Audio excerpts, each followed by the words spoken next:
And we are live on the 61st episode of the Redman Group. I'm your moderator and host, Donovan Sharp. Redman Group is brought to you in part by the 21 Convention Patriarch Edition, an event for fathers by fathers. The event is going to be from May 3rd until May 5th and will be the first of 3 events this year. Tickets are available right now at the21convention.org. That is the21convention.org. You can also get on the VIP list for the 21 Convention this summer, which will be held in Poland.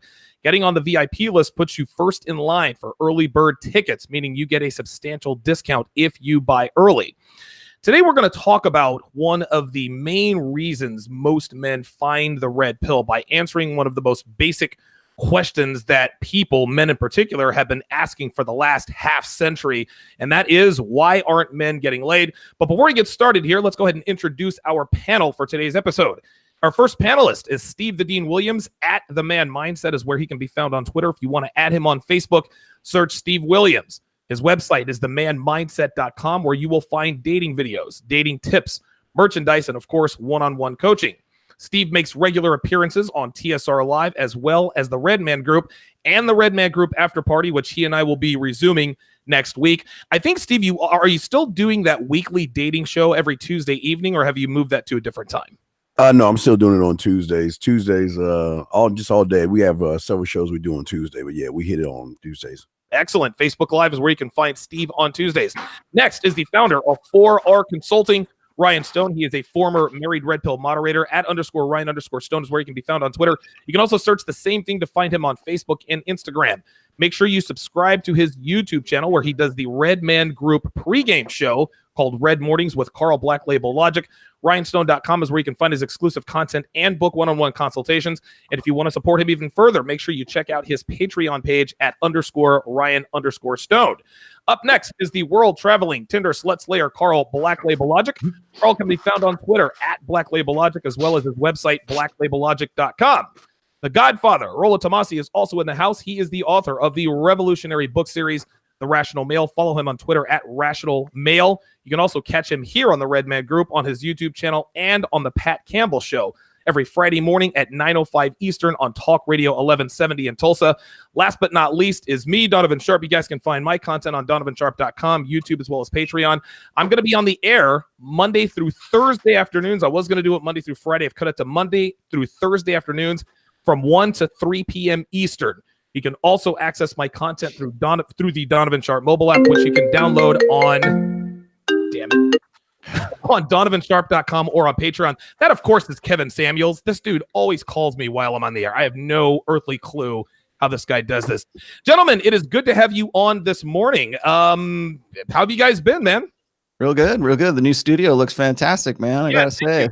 Yeah, it took a while to put together. Had a vision, and lo and behold, it is exactly the way I dreamt it up and imagined it. And it's because of my supporters, man. Without my supporters, none of this would be possible. So let's get started with the updates here. Rollo, tell us how your week has been. Sure. Well, I had a birthday. I had a birthday on Tuesday, and I kind of I tried to at least to take a break from the internet. Just went and saw some friends and did some stuff around Reno and hung out. So that was fun. I kept it kind of low key. It wasn't a big deal birthday like last year. So it was a lot of fun. Yeah. Your birthday is the same as my sister's birthday. Really? April 2nd? Yeah. April 2nd. You got it. Yeah. She's a little younger than you are, but you know. So the really fun thing that I did this week was I went on the Masculine Geek podcast, which was it was interesting because I got to talk about a lot of stuff that I don't necessarily get to talk about. Like people expect a certain thing from me, as Rollo Tomasi. This is kind of fun in that I got to talk about like geek culture and how the feminine imperative is really assimilating that, much in the same way that it's assimilating churches these days. I think it was Jeremy from The Quartering who said something to the effect that if you have a hobby right now and SJWs have not infiltrated your hobby, give it time, because they will. and it's very true. I mean, if you look in Well, I mean, geek culture covers a lot of different things. Like there's the movie side of things, there's gaming kind of stuff. And even in the gaming, there's role playing games, there's video games, there's tabletop games, and then you got the Marvel comic books, and then you've got Star Trek, right, and Star Wars, and all these sort of geek genres. And in every single one of these genres, pretty much all of them if they haven't been taken over by SJW mentality, which includes the feminist imperative on top of all that, then they are in the process of being assimilated at that point. I see this also in music. I see this in it's in everything that like I can remember when I was playing my hobbies or my tabletop games or something. I thought, well, I'll never get into this game because this is really more focused on the guys who play this are focused on one thing, and I just see it getting assimilated, and a lot of the same ways that it's assimilated are very similar to how the music culture has, how religious culture has, and it's just it was amazing. So we talked about that, and I kind of got to get into. I mean, a lot of it was kind of cerebral. So if you're looking for meat and potatoes, red pill stuff, you're not going to find it there. But I thought we had some really, really good intellectual conversations about some things I never thought I would get into. I did Pat's show yesterday. That was a lot of fun. We talked about Bezos for just briefly. We talked about what else did we get into? Anyway, just you can check out the link for that. I don't want to take up too much time, but I think it's interesting the thing that's going on with Jeff Bezos now. We have created the third richest woman in the world by way of divorce. Bingo. And if you go and you look, if you even bring up this topic, and I know we're not going to talk about this today, but even if you bring up the topic of how women come into their fortune, they never want to acknowledge the fact that the primary way that women become rich is through divorce. And this is one really kind of glaring example of that. So what everybody says is if you just start talking about this, if you say, look what's happening here. This woman is the third richest woman in the world because our divorce industry is this efficient, right? It is transferring this much wealth, and people will say, well, she was very important, man. She was the one who actually started. She directed the maids on where to clean. Yeah, exactly. She was responsible for the success of Amazon. And I'm like, okay, even if that were true, if they were to dissolve the company today, would she be worth $35 billion? I'm going to go with no. No, it's because she was married to the guy who was the founder, who is the richest man in the world. It's not because she started, even if she did that, which I don't think she did, but even if she had, she would not be entitled to $35 billion were Amazon to dissolve today. So ask yourself, let's see what they're doing, and this sort of dovetails into what we're going to talk about today, but what they're doing is they're doing anything they can to distract you from the real truth here. And the real truth is that the divorce industry is just this juggernaut that crushes men right now.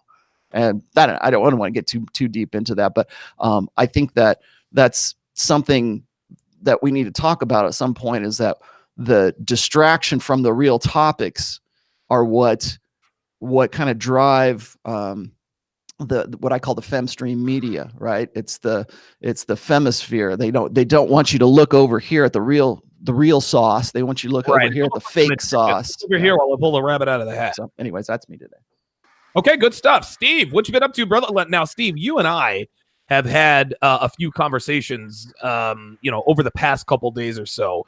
And when I sent you a picture of my new studio, bruh, you called me up and said one word. You said the N-word. That's all I needed to hear. What you been up to, bro? Yeah, I did, because that shit is dope, man. It was you made me feel like I stepped on my game, but no, not too much going on, man. I just I filmed a documentary with someone on the game, and with this subject right here, sex, and manhood and stuff. So I did that.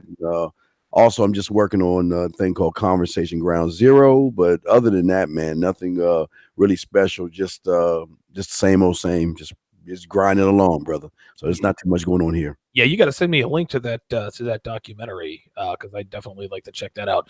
Carl, now it looks like Carl has looks like he's got a new avatar there. What you been up to, man, other than the change of the avatar?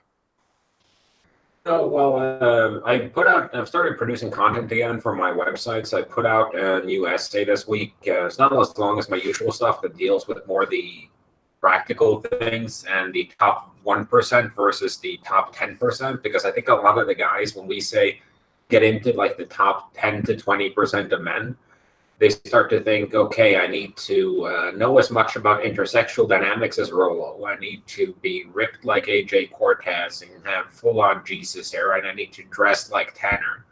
And, those guys are top 1% in their category. You can't expect to be top 1% across multiple categories because, for the most part, that sucks up too much of your time. So it was just an effort to kind of try and tell guys that these are things you should try and do well at to get into the top 10%. But if you decide that you want to be in like the top 1% for lifting, that's going to suck up all of your life.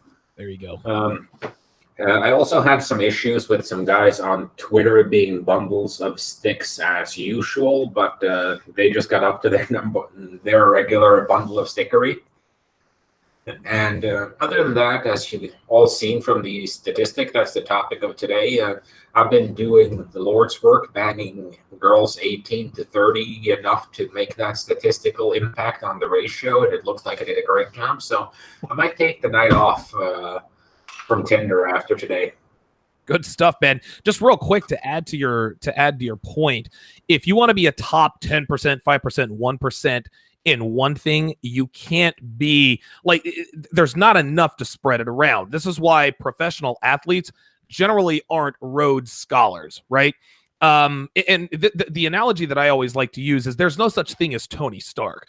Tony Stark he's a mythical character. He's Iron Man. He's this billionaire genius who also happens to be good with women. You can't be that kind of genius and create what he creates and still be banging, Miss January through December. It doesn't work that way. And so for any guy out there who thinks they want to be sort of this mythical Tony Stark, you're going to have to pick a lane and stay in it. And I always say this, a man who's an A+ at one thing is going to fuck better looking women than a man who's a B- at everything.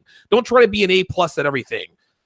Again, females aren't perfect, neither are we, but just be an A+ at one thing, focus on that instead of trying to spread the peanut butter all over the toast. Ryan, what's been going on with you, man? I was just going to say, be like Batman. He had those 9s and 10s, but he was just faking it. So they didn't know he was just a nerd with a tool belt.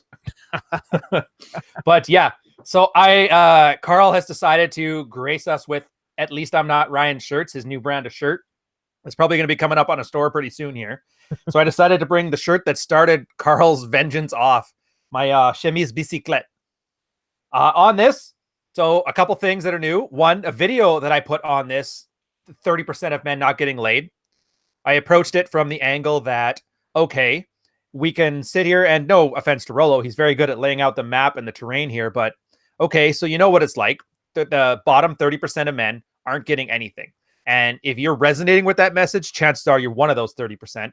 And so I offered a very, very simple step-by-step roadmap for a guy to get out of the 30%. Having said that, it then engaged a little bit of MGTOW justice, which was weird. The one thing I'll give the MGTOWs over that gamma male wannabe alpha bro thing is that instead of them just lashing out and calling you a bundle of sticks, they tend to just go, why would you be so mean to me, man? And they kind of roll over and do the playing dead thing. So it's kind of annoying, but whatever. Adding to that, I'm doing more research and work on my book, which is, I want to say, and this is strictly ego on my part, the way that Rollo's books have been the perfect or the magnum opus of Red Pill theory. Mine, I want it to be the Red Pill opus of Red Pill application, especially from a married perspective. I know, tall order. Like he's looking at me right now. He's like, I don't see your toque, buddy. Keep it going. But yeah, and so there was a couple conversations we had where I talked to a lot of guys who were either divorced or had their wife leave them. How old were the kids? And it's a theory I have, and it's based on, I can't remember which article of Rollo's it is. I'm sure he'll post it in the chat though, where most kids tend to be divorced when they're about 5 years old. And that's the point when the schools start to take 8 hours of their day, and then having a father around isn't completely necessary. It's more a convenience thing, but very short-term thinking. So going to be some stuff adding into there. And then as well, the new product I have where it's just one-on-one consults. A lot of guys don't need a full-on male action plan. They don't need 12 months of this stuff. They have their lives 90% on lock, and they just need like to ping an idea off one way or the other. I'm surprised how popular it's been. I've been busy as hell with it. And meeting a lot of the guys that are the audience. I assumed our audience was just a bunch of nerds that had nothing else to do but sit on YouTube. I am pleasantly surprised. You guys really do have your act together from like your work level. And the only thing you're missing is that little extra, that little edge. So it's really nice to help out in whatever ways I can. So keep calling in. I'll keep giving you as much time as you need and as much help as I need to discover your dreams. And then beyond that, I'm going to be on Redman Group, switching between scotch and coffee, talking about dicks in the manosphere. Wow, scotch and coffee, breakfast of Canadian champions. Fucking rights, bud. by Ryan Stone. Again, good to have you guys in on the panel. Yeah, obviously I've been very busy.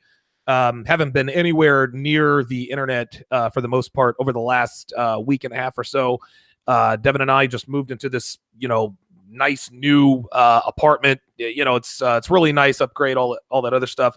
Obviously, I've upgraded my studio. I'm looking at 3 50-inch screens, one of which you can see here on my left.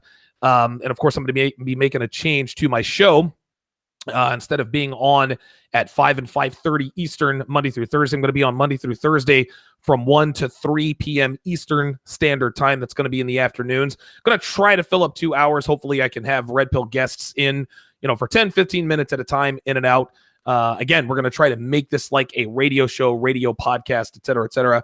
So obviously I've been very busy lately. I'm going to be doing more Patreon content. And so hopefully the change on my show is going to be a positive. So thank you all for your support again. Like I said, shout out to looks like Joel M with the $10 super chat. He says, since learning, quote, Red Pill, I'm having trouble not viewing women as resource harvesters and justifying what I have to give to get. The trade-off seems ridiculous in 2019 and was better 10 years ago. Actually, it really wasn't any better 10 years ago. Well, it's probably worse than it is now 10 years ago. Before we get into the topic, do you guys have any thoughts on Joel M's statement? I think a lot of guys want to go back to this golden age of, when men were men and women were women kind of thing. There's this, I think human beings just in general have this idea of romanticizing, times in history. That's one of the reasons why we do reenactments and stuff like that. Right. But I mean, we're going to talk about this a little bit today because one of the things that's funny is during the Depression, the Great Depression, 1930s, people were still having sex, right? People were still getting laid. They were still coming together and having babies and getting married. You wouldn't see anything like the statistics that we're looking at today. So to say that it's because it was a different time or something like that, I kind of agree with that, but I also agree that I would also like to say that that things have changed. There have been fundamental sociological changes that have led to the statistics, and it's one of the reasons why he's talking about this is like it seemed like it was more worthwhile to get married back in the day. Well, I mean, think about your grandparents and why did they get married, right? What was the sociosexual rules that they followed back then? Because usually, I mean, back in the day, I mean, right up until the sexual revolution, you were probably married right around 19 or 20 years old. If you got into your mid 20s before you got married, people looked at you sideways. They didn't know, what was wrong with you, right? Maybe you were gay or whatever. And then you also see today, 43% of births are out of wedlock right now. Prior to the sexual revolution, that was scandalous. You would send your daughter or whatever away to have the kid and give it up for adoption so it wouldn't bring shame on the family. Now we facilitate that and reward that. So what has changed, I think, is more important as to saying, well, gee, I wish we could go back to the good old days. Well, there are no more good old days. We have to figure out where we're going to, this is probably on Ryan's, let's find a solution tip here, but we need to find a way forward, but we need to understand where we're at and what the situation that we're dealing with right now, but we also need to find a way forward. Good stuff. Steve, what you got on this, man? Yeah, I just want to say, as an ex-gigolo and a whore, that a lot of people we're going to punch a lot of people in the chest today, because a lot of people want to say the thing is changing. I'm going to use Rollo and myself as an example. Back in our day, if we wanted to talk to a woman, we didn't have access to the internet and computers and things like that. We had to literally go over there and talk to these women. And what a lot of people don't understand now is that guys like myself and Rollo, who had to go and talk to these women, I like you, do you like me, check the box, yes or no type bullshit. What happens is now we are in a time where I feel, and I'm gonna go on this side of the spectrum, it's easier now because we have access to women all over the world. It's not just the ones in our city and the ones in our neighborhood. And if you go at them the way you normally, like I was saying, like a Rollo or myself, where we had no choice. It was either eat or not eat at all, eat or starve, excuse me. So my take on all this is going to be on a spectrum of, it's what we're not doing to get them, because women are having sex. Wives are sleeping with people on the side. Women that have boyfriends are sleeping with other guys. So I'm going to tackle the why behind it. But Rollo's right about what he was saying. That's all I wanted to say on that. All right, Carl, you said you had something on this. Yeah, I just think we have a solution for it. Just dial up your Tinder profile and try and bang through as many hosts as possible until the TradCons rise up and take over and start executing Google engineers wholesale and revert us back to, some circa 1950. But, it's always good. And then we can wait for the MGTOW insurgency when they all come in and take women's rights away, and then we'll be back to the medieval age of the MGTOWs. The downside being, how hard are MGTOWs going to live without electricity to power their sex dolls? I'm not sure if you can charge them with a brain. All right, good stuff, man. The question, he actually made a statement. He says, I'm having trouble not viewing women as resource harvesters and justifying what I have to give to get. Women are resource harvesters. This is what they are. This is what they've been for the last 2,000, 3,000 years. Women have to harvest resources because they are the smaller, weaker, less intelligent sex. That's how that goes. Then he says, justifying what I have to give to get. And I think you have to sort of reword that. You don't have to give a female anything to get anything from her. We got females out here passing around pussy like it's Halloween candy. And last I checked, Halloween candy was free. All I had to do was go up and knock on the door. So instead of characterizing it as what I have to give to get, it's what you have to be in order to get the best you can get. The higher your value, the higher quality of female you are going to attract. So never think of a female as something that you have to give in order to get her. There are plenty of females who are going to give you the pussy and the companionship for no other reason but that you have a dick and balls. Just understand, you don't have to and stop thinking of it as giving a woman something, and improve yourself to the point to where women now ask themselves, okay, what do I have to give him in order to get what I want out of him? Newsflash, guys, we're at the advantage. We don't need females. Females need us. We want and need females for sex. That's just about it. Females need men for so much more. So you have to flip that on its head. You don't have to give females shit but your dick, balls, and maybe an Uber ride home. But as far as females are concerned, they have to give us a lot more other than sex, because we can get sex anywhere. What can you offer me outside of sex that's going to secure my commitment, my my company, my attention, et cetera, et cetera. So very good, very good statement there by what was his name, Jesse M or Jason M. Real quick shout out to looks like Produce Kid Ali, a couple of 99-cent super chats there. We appreciate that. Let's go ahead and get right into it here, guys. So the very simple question, this is a very simple question. Why aren't more men getting laid?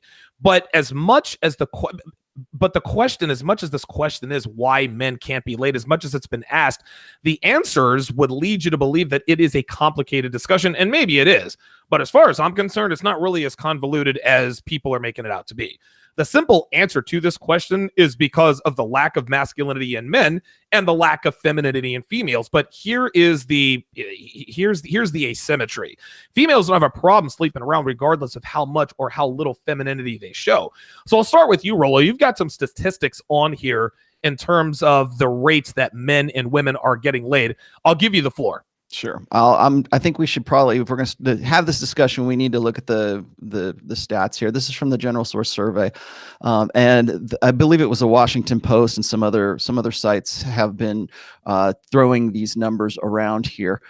First thing here is it's more than ever Americans aren't having sex. Period. Okay, so that's the overall decline. There's been a lot written about how millennials don't have as much sex as like Generation Z and Generation X. Certainly, you can never talk about your own sexual past without sounding like you're glossing yourself. So I'm going to gloss myself here for a minute. I've been having sex since I was 17 years old. Every year I have been alive since I was 17 years old, I have had sex. Okay, at some point during that year. So from 1986 or 87, whatever. I've been having sex. Okay. In my generation, but what's funny is this new, the new movie on Netflix is The Dirt, right? It's about Motley Crue.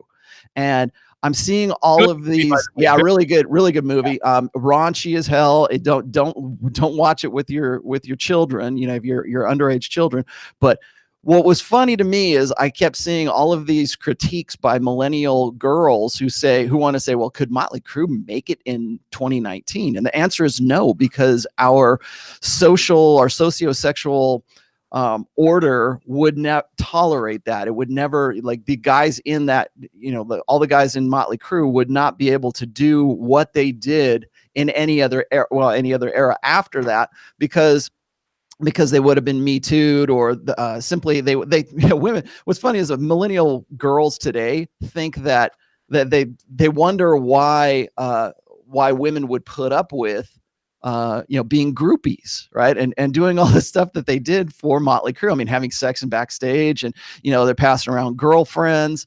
Nikki Sixx is doing blow off his girlfriend, whatever, stripper's ass. Yeah, that kind of stuff. And so women act as if that could never happen ever again, and because they're too empowered and too enlightened to actually ever do that. Well, in fact, first off, it's bullshit. Okay, because women are going to be women no matter what era it is, but I think it's interesting that that's the response to this. That's the response is this want to demonize these guys when it took two people to have that sex in the first place. But so they don't understand that, and we're dealing with a generational shift here of people who aren't having sex. Why aren't they having sex? Is it because of social reasons? Is it financial reasons? Is economic, whatever? That's the first question we kind of need to ask ourselves, is why aren't millennials having sex? Why isn't this generation having sex? Because these are people 18 to 29 years old, 30 years old. So that's number one. The other one I wanted to look at here is this one. Okay. The lack of sex is driven mainly by the young. Okay. So even if you're in the older demographics, if you look at like 29 to 30 or 18 to 29 here, and then you look at the 50 to, I don't know where the jump went from like 30 to 50, but if you look at those stats, I mean, obviously it seems like there's going to be more married people. If you're married, you're probably going to be having sex. Most likely you're going to be having sex. How frequent that is, and whether you live in a sexless marriage or not, even if you live in a sexless marriage, the definition of a sexless marriage is having sex once a month. I think it's like 10 times a year is a sexless marriage. So even if you live in a quote unquote sexless marriage, you still are having sex maybe once a month, because women have to drip feed their husbands sex to keep them, to keep the horse on the farm, So it's the young generation, 18 to 29, who have seen this really sharp increase. You see it right here. It's 23% increase in the last 10 years of people who just simply aren't having sex. And then finally, I wanted to drop this one on here, which is they want to blame this on that young men are quote unquote driving the decline in sex, because we can't have the truth come out. We can't have the truth that it is women's sexual strategy that has put men into this position. We've seen the rise of incels. We've seen the rise of MGTOW. I know that they're not the same thing. You don't have to tell me they're not. I get it. Okay? They're not the same. They're working on it. But you also see the rise of vol cells. Okay, I don't really necessarily believe there's anything called an incel. Okay, if you have $100, I'll go get you laid here in Nevada. Straight up. Okay, but they're voluntary celibate, or they simply don't know how to get laid, or they don't want to get laid. They just like, you know what, it's too dangerous. I don't want to get taken for a ride. I'm just going to sit here and with this stereotypical, I'm going to have my pornography, magic together. I'm going to have my pornography, my World of Warcraft, and I know I said that, my World of Warcraft, whatever, you know, my online games. I'm just going to order pizza and be a young shut-in, right? And this is, remember, this is the age 18 to 30, and we see this sharp increase in men, but we see at least a 10% decrease from. So you have 18% women, but you have 28% men. So why is that such a stark statistic right there? Well, there's only really one answer, but I've heard a million guys say, well, it's because these guys don't have jobs. It's because these guys refuse to get married. It's because these guys, they're extending, or they want to prolong their adolescence, right? Well, if they wanted to prolong their adolescence, wouldn't you think that they'd want to keep getting laid? Wouldn't you think that they would enjoy being single and having the opportunity to go and get, but they're not getting laid. It doesn't have anything to do with them being married or not. It's that they're just simply not getting laid, but women are. And so my favorite rationale for this was actually Tim Pool, and I thought this was really funny. And usually I love Tim Pool. He usually gets things right. But what I think is funny here is he was saying that the reason that more women are getting laid than men right now is because women are dating and having, basically they're fucking outside of their age cohort, right? that women 18 to 30 are actually having more sex with men who are 31 to whatever infinity, right? And so it's like women are preferring like guys who are at least 10 to 20 years older than them, and I'm like, no. The most obvious answer here is that it is hypergamy, and this is because this is a 10-year stat right here. You're looking from 2008 to 2018, but if you go back and you look at the other stats here, 1989 up through 2008, look at the stats there. I mean, there was a pickup in 1998, which makes me wonder like what was going on right there. But in every instance, except for one tiny little bit, I think it would have been by 2005, maybe. That's the only point at which women were, well, I should say, it's the only point that women were a bit higher than men. And so what is it that was going on in the society at those points? You know, this is all for the United States population here, but what was it that was going on in the States that was triggering this, or that could be seen as a result? Now, of course, everybody wants to throw out, well, it's because men don't have jobs. It's because guys are afraid of being Me Too'd. Maybe that has something to do with it. Other people are saying it's because of online porn. And these are some of the things I wanted to get into with you guys today. Is like, I see those as being symptoms to a greater disease, or a greater whole. I don't want to call it a disease, but I think what we've done, particularly in the last 10 years, is we have so empowered women's hypergamy over the last 10 years that we're starting to see, like here we have a 10-year result of this. Now we're starting to see what was actually going on. And what they don't want to do is they don't want to point to the fact that this is a perfect representation of the Pareto principle. Okay, it's women focusing on that top 10 to 20% of guys, and the rest of guys are sexless. Either they don't want to get laid, or they think that they can't get laid, or they're completely out of the loop when it comes to game, or they're making a choice not to get laid. So that's where I wanted to start sort of this conversation here. It was with these stats. So I'll let you have it back there. Let me put this back. Steve, what do you while Rollo's getting that There we go. Okay. Yeah, Steve, what are your thoughts on the graph statistics why men aren't getting laid, etc. Well, I'm a little more lucky than him. I was smashing at 13, so I was a little bit more lucky. But I smashed at 13. But the thing is this, and let's be honest here, man. I'm gonna be 1,000 with a lot of you guys here. If we turned out the lights right now and took the power away, most of you will learn the truth about yourselves.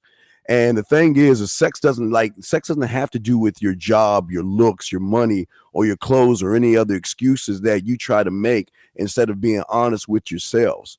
The thing is, a lot of you guys out there don't understand the quote unquote game. A lot of you don't understand women, and a lot of you don't understand the aspects of sex. A lot of you guys are still stuck in Miss Crabtree's 5th grade class of birds and bees. This is a penis and this is a vagina. What you guys got to understand is when it comes to women, it's more about a thing called mental stimulation. This is not porn or anything like that. And as a man that is really sexual, but still being a man, that you guys don't understand about the aspects of being dirty, freaky, nasty, kinky, and naughty, and then being able to shift it down through your text messages to be sensual, romantic, sexual, and smooth.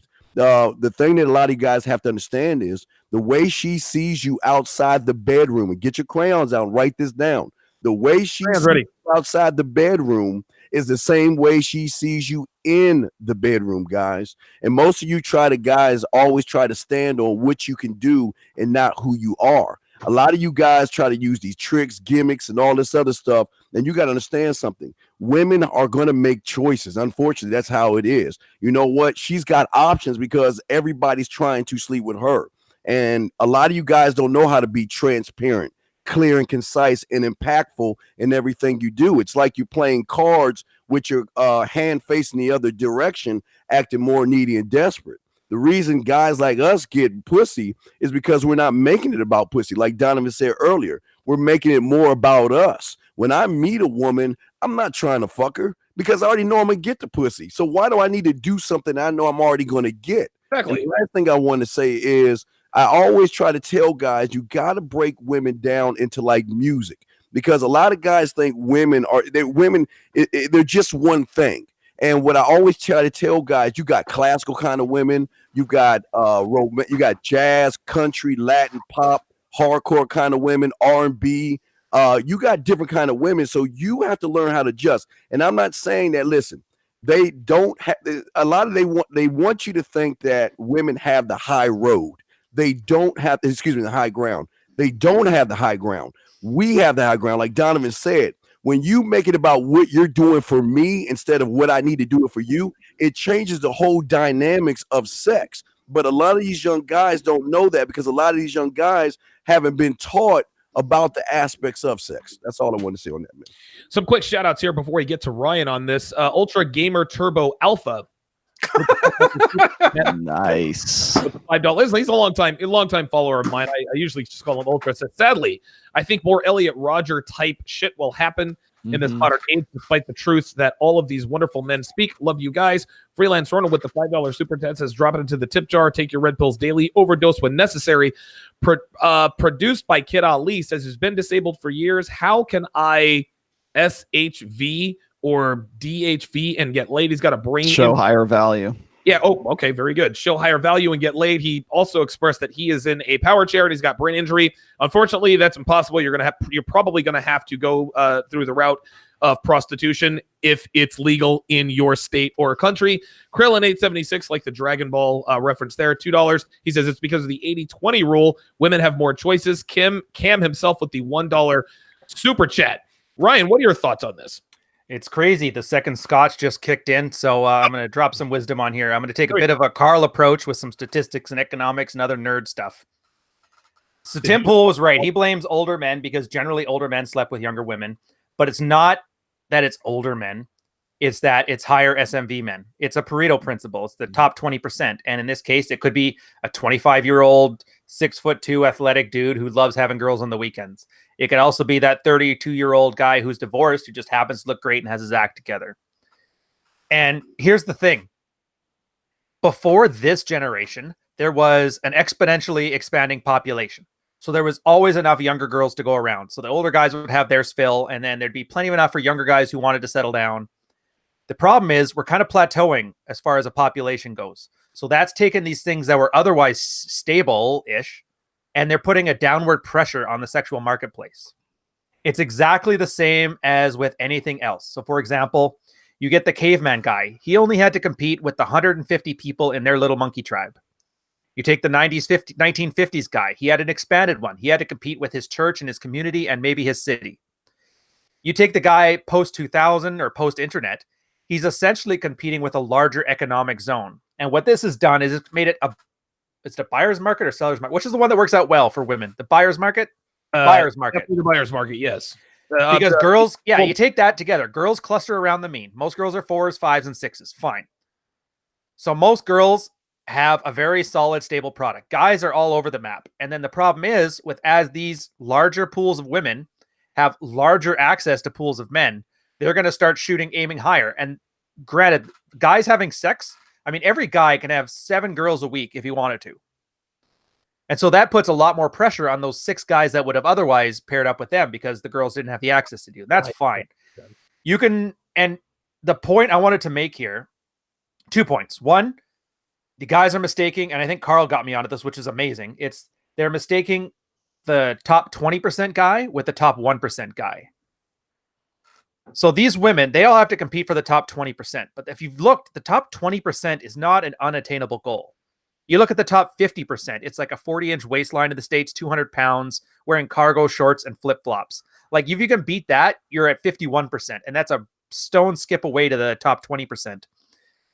But the thing that gets me is the reactions. There's 2 reactions guys will have to this, all this information, just like Rollo says with the terrain.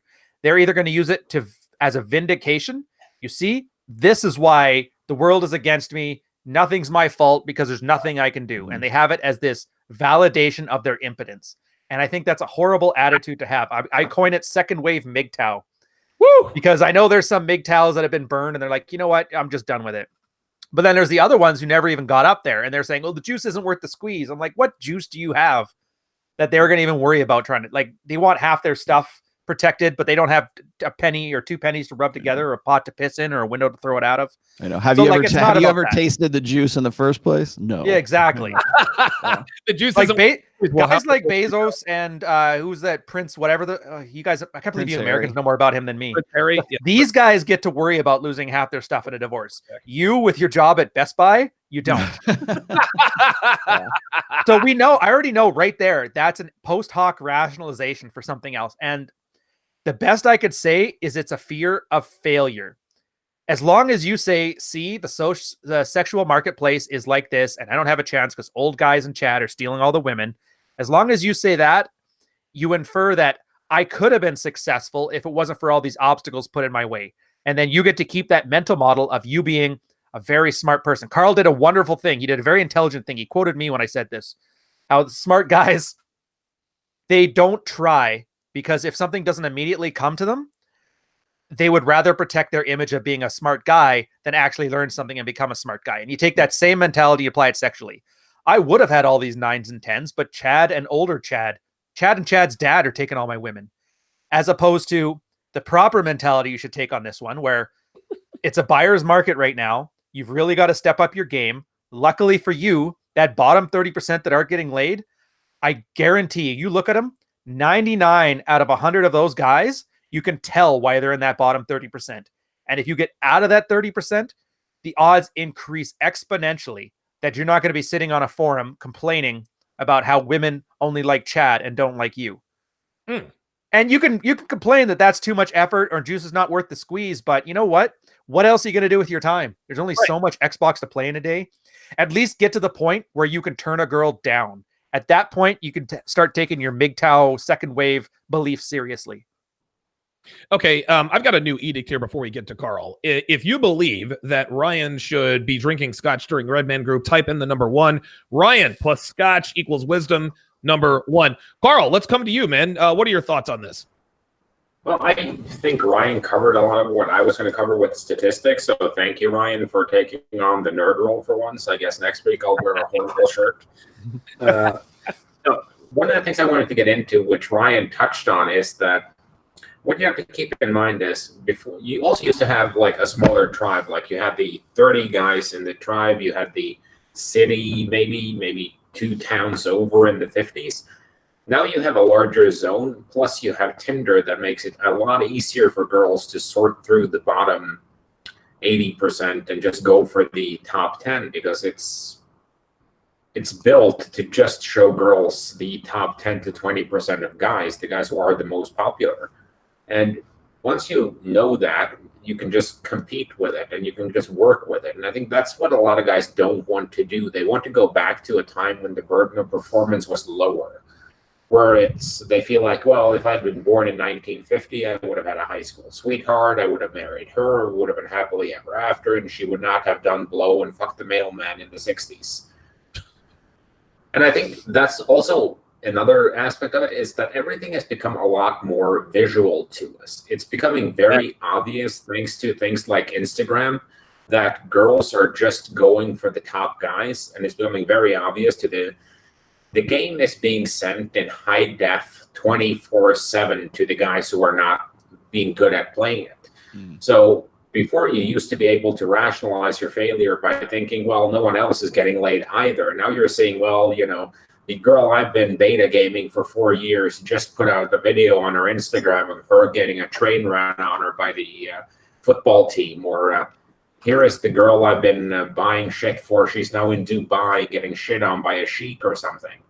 And it's becoming so, and I think that's where a lot of the anger comes from, and a lot of the guys are becoming despondent because they get to see their failure is being shoved in their face 24/7. It's like, imagine if you fucked up a squat at the gym and you tripped over, and after that, every day on the big screen in the gym, they would just loop the image of you fucking up that squat. Will you ever go back to that fucking gym?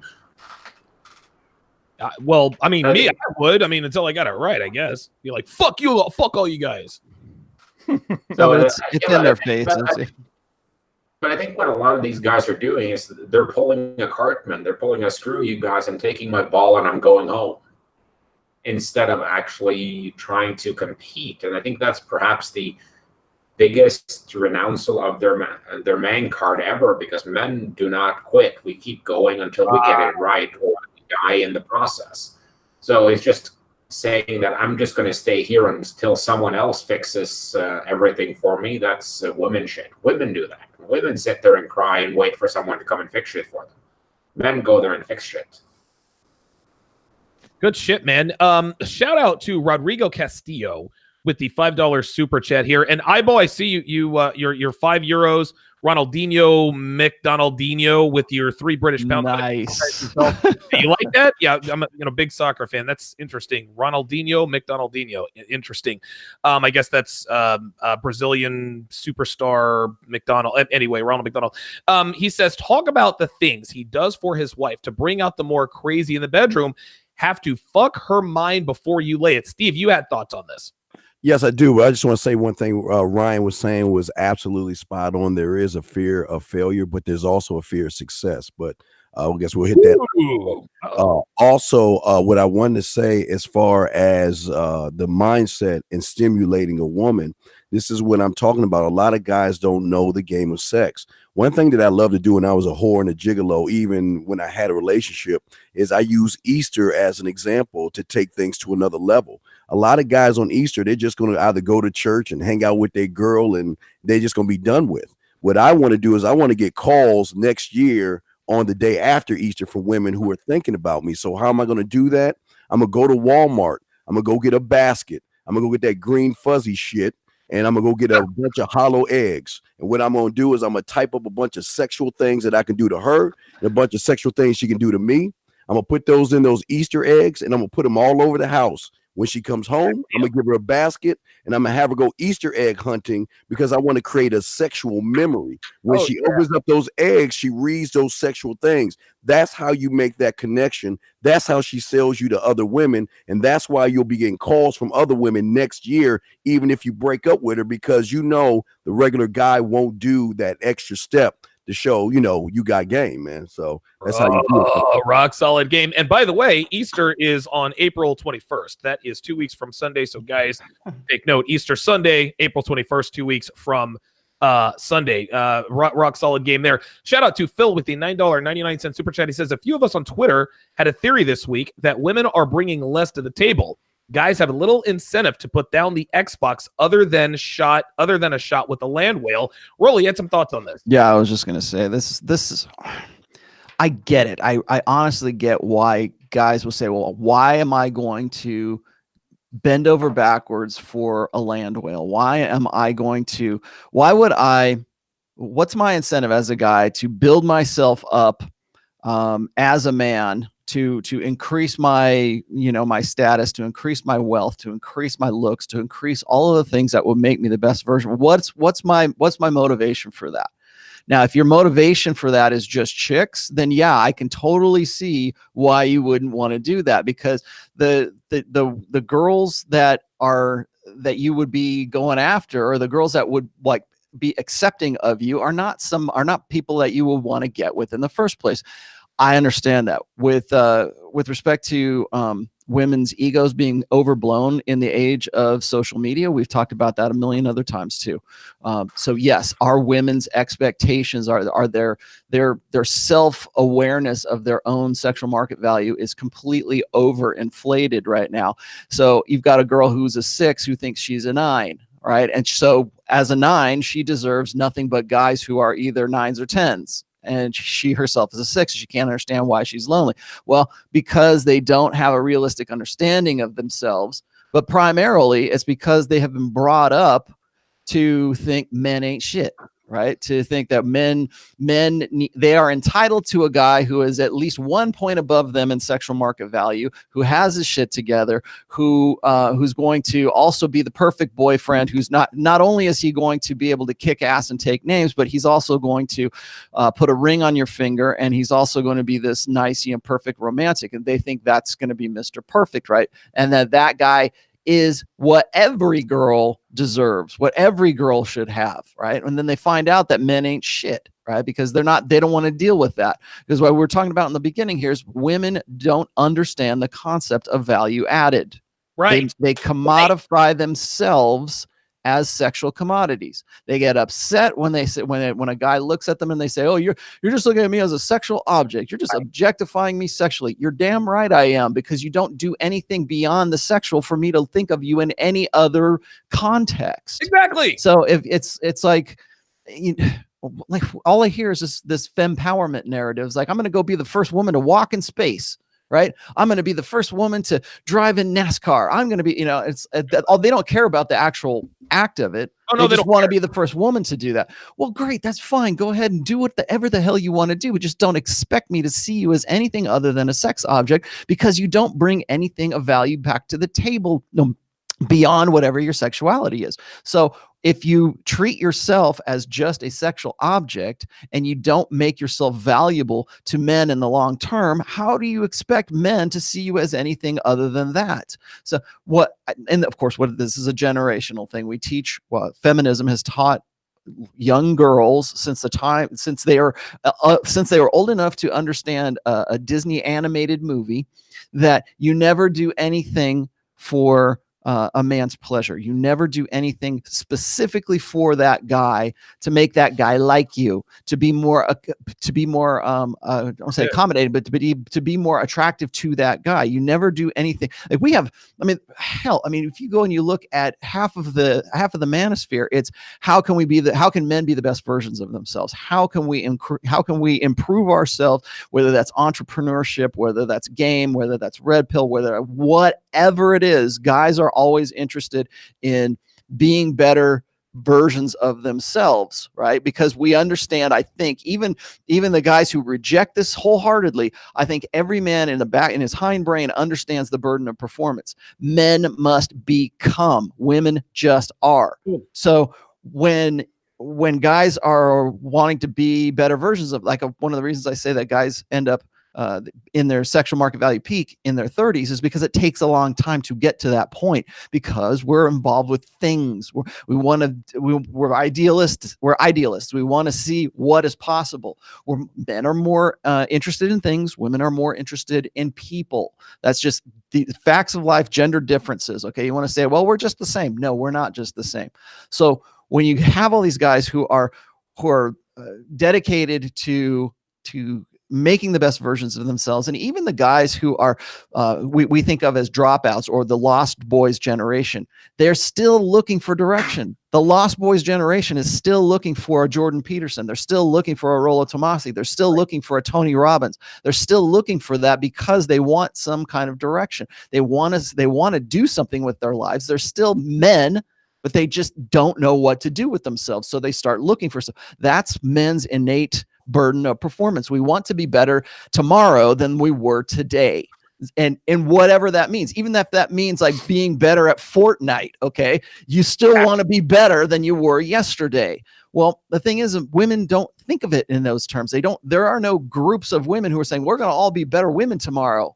You know, where there is no red pill for them. That's why we say that. I laugh when women say, oh yeah, I'm a red pill woman. No, it's because you're not doing it for anybody but yourself. You're not doing it for anybody but like, you want to be a better person. You're not doing it to attract somebody else. But guess what? By doing that as a guy, you are becoming better than you were yesterday.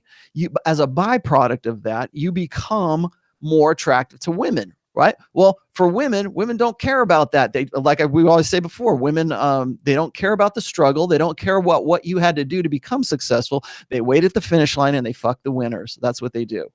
And so when you look at it in those terms, is it any shock that we see this rise in women believing that they have some entitlement to guys who are in that top 20%? They all believe that they're, at least 2 or 3 notches above what they are realistically should be in sexual market value. So you take that, you add that to the fact that they feel that because of this, because a 6 thinks she's an 8, she thinks she's entitled to a 9.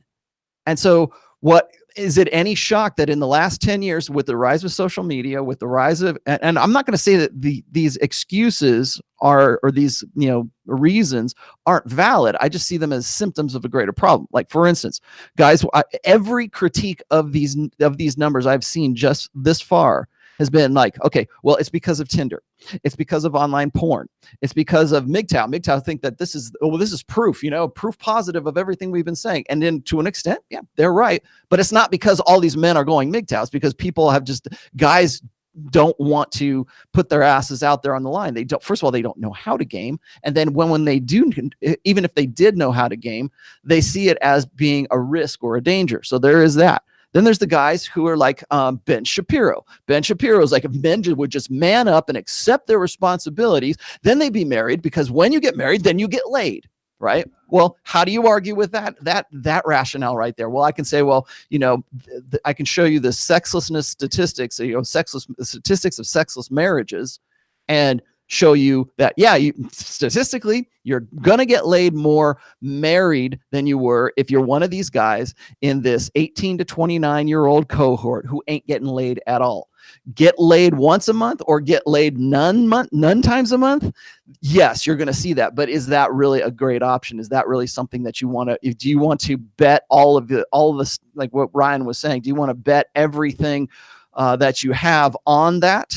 Well, guys, most guys don't have much to bet in the first place. So you got these guys who are all like the Ben Shapiro's and the TradCon's rationale is, if you just get married, if you just accept adult responsibilities and grow up, guys, then you wouldn't see statistics like this. Then you got the guys who say, well, it's all economic. Then it's college, it's women making more money, it's women being better educated, and so as a result, and this only looks at hypergamy from the side of beta bucks. Okay, it's like, if you had more beta bucks, then women will want to fuck you.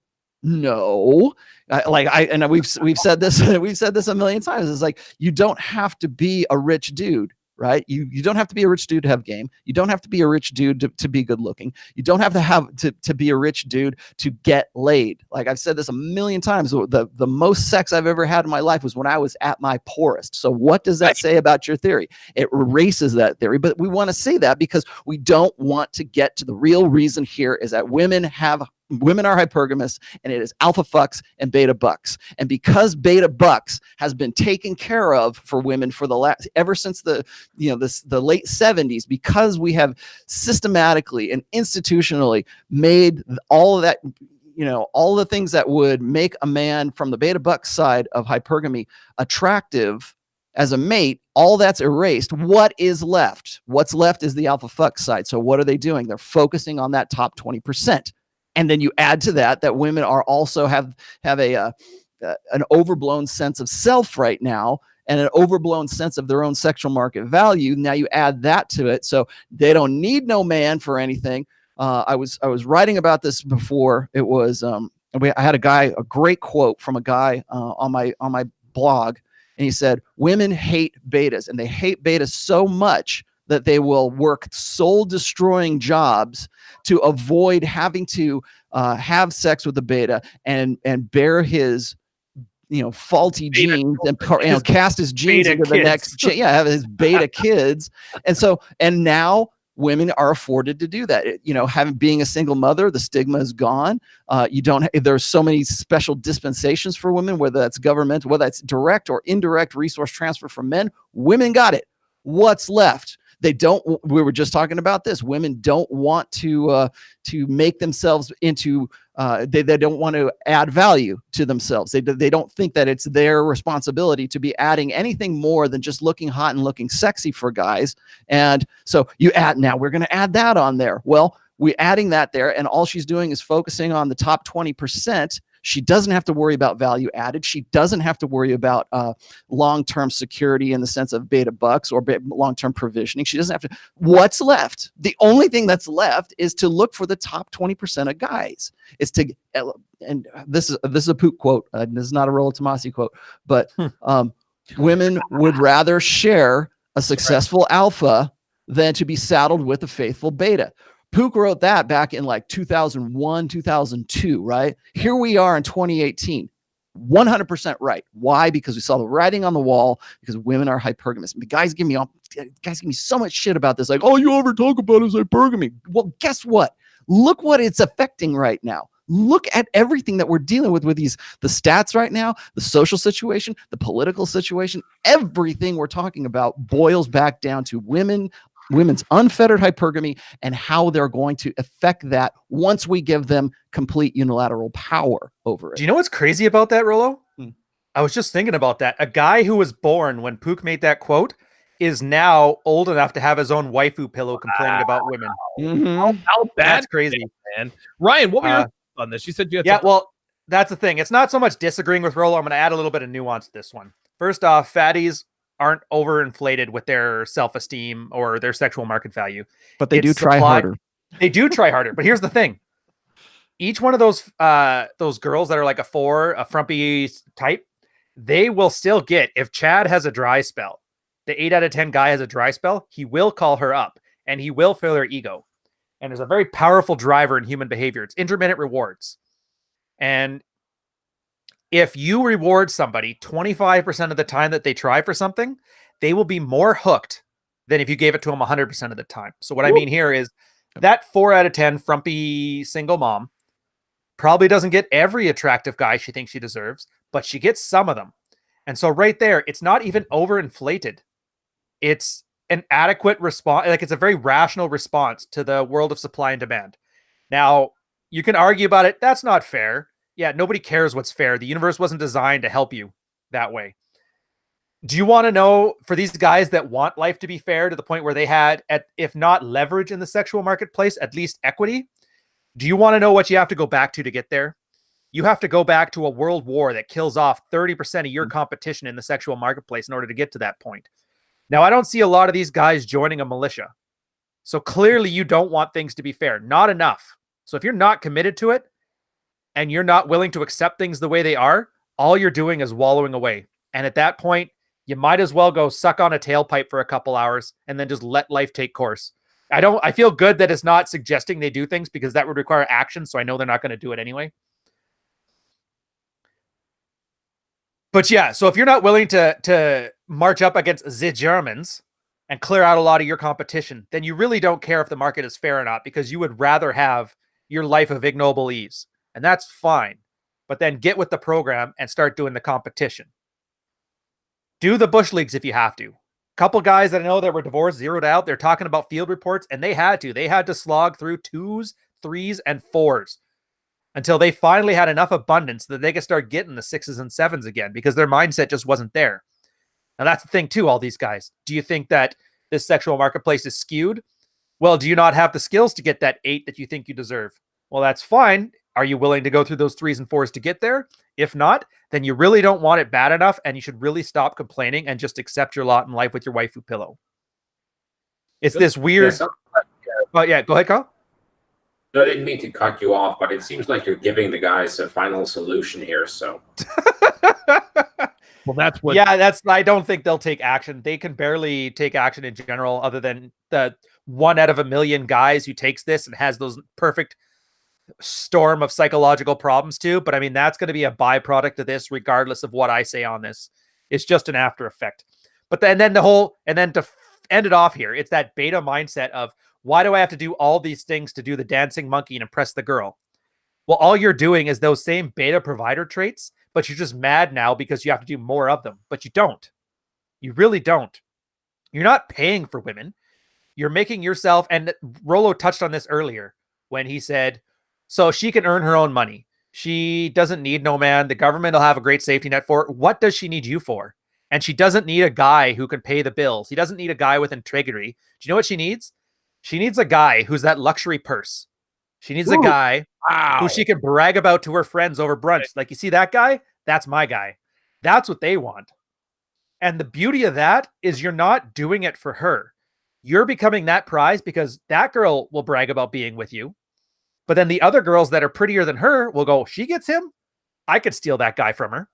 And this is how you start noticing that the juice is not worth the squeeze is not a good metric for you to give up on women. Because the better you are, the better women tend to attract. Like, do you think that there's frumpy 4 out of 10 soccer moms that are running over to Tate's house trying to swing him over because they got an inflated ego? No. You know why? Because the girls that are hot enough to get that kind of guy basically weed those ones out of his process. So he never gets to see them. So all you guys saying the juice isn't worth the squeeze, it's a reflection on these are the kind of women that enter your world. So you need to take that as a lagging indicator of failure in this case and start switching that to a lagging indicator of success. So yeah, you're not murdering all this Skrilla. You're not working out. You're not doing all this stuff for her. You're doing this to cull out the really crappy chicks out of your life. So you at least have a reasonable option to go after. And even if it's for an 8-hour girlfriend, as I call them, that's good enough. If she wants to be any more than that, that's on her to convince you. Straight up. And if you MGTOW guys are right and no girl is worth it, then that's fine. Just enjoy them for their time. Here's a dick story. You go brag about it tomorrow with your friends when you're having appies on Tuesday afternoon. And I'm going to go back to grabbing the other girl next door. And then she can brag to her friends. You're going to be a lot healthier and happier than if you sit here with your waifu pillow getting mad that fat girls think they're better than you. Because in this case, the way the market is, they kind of are. Good stuff. Well said. Ibo, you've actually got 2 questions. Ronaldinho, McDonaldinho, Marcus, Ibo again, Redman Anon, and Mike Reed. We're going to get to you guys' questions, your super chat questions. I copy and paste these all of these in here, so I make sure that we get to every single one of them. Going to do a quick show reset here, guys. Gentlemen, you are watching the 61st episode of the Redman Group. If you want to support the Redman Group, become a patron at patreon.com/Redman Group. You can also get exclusive access to private Q&A sessions for around 30 cents a day. We are also sponsored by Tactical Soap, which will make you the world's greatest lover, supply you with an unlimited number of virginal females under the age of 22, all while increasing your deadlift to over 700 pounds. Guys, the 21 Convention Patriarch Edition is in less than a month. It's going to be from May 3rd to May 5th and will be the first of 3 events this year. Tickets are available right now at the21convention.org. You can also get on the VIP list. for the 21 convention this summer, which will be held in Poland. Getting on that VIP list puts you first in line for early bird tickets, meaning that you get a substantial discount if you buy early. We're going to open up the phone lines here probably in about another 20, 30 minutes. But for now, we're going to go ahead and get caught up on these super chat questions. And there's a super chat question here. Very, very short question by Ronaldinho McDonaldinho with the 3 British pounds. And I'd like to get your thoughts on this, Ryan. Carl, I'd like to get your thoughts after that. He asks, is the sexual marketplace a zero-sum game? I'll make this one quick. Yeah. For relationships, I'd say yes, because there's only so many people to marry off so many other people. I'd say from a sex standpoint, no. Okay. Carl, what you got? I'm actually going to go ahead and disagree with Ryan here because I think it's a zero-sum game from a sex question too. Because you have a market where you have a hard limit on the availability. Yes, there are going to be fewer available partners for long-term relationships, but there are also going to be limits to how many people can fuck each other unless you start running gangbangs everywhere. So what you have to look at is, let's say you have 100 girls and you have 100 guys, because the sexes are just about equal in birth rates. And what you're going to have there is, okay, so you can have 100 couples. That means there is no surplus. And then you can have, so you can pair everyone off with an equitable partner and everyone will be happy and everyone will be getting laid. That's reproductive Marxism. Now, take it from the other perspective here, where when it comes to sex, where there is no monogamy, why would all 100 get laid? They don't. Let's say 90 of the women get laid. About 30 of the men get laid, and about 70 of the men may get laid intermittently when they pay a high cost for it. So even with all the things we've been saying for the past half hour, with Pook's thing about sharing an alpha man, with the Pareto principle and the fact that so many few people are getting laid, of course it's zero-sum, because the girls are going to be going after the top guys who have no problem satisfying them. So at that point, either you're a top guy or you're not getting laid. So it's zero-sum for sex, but I don't necessarily think it's zero-sum for relationships, provided that people will put getting into a relationship at a higher value than being single, because at that point, the girls will pair off with the other guys. They will. A girl will long-term date a lower value guy than she will fuck.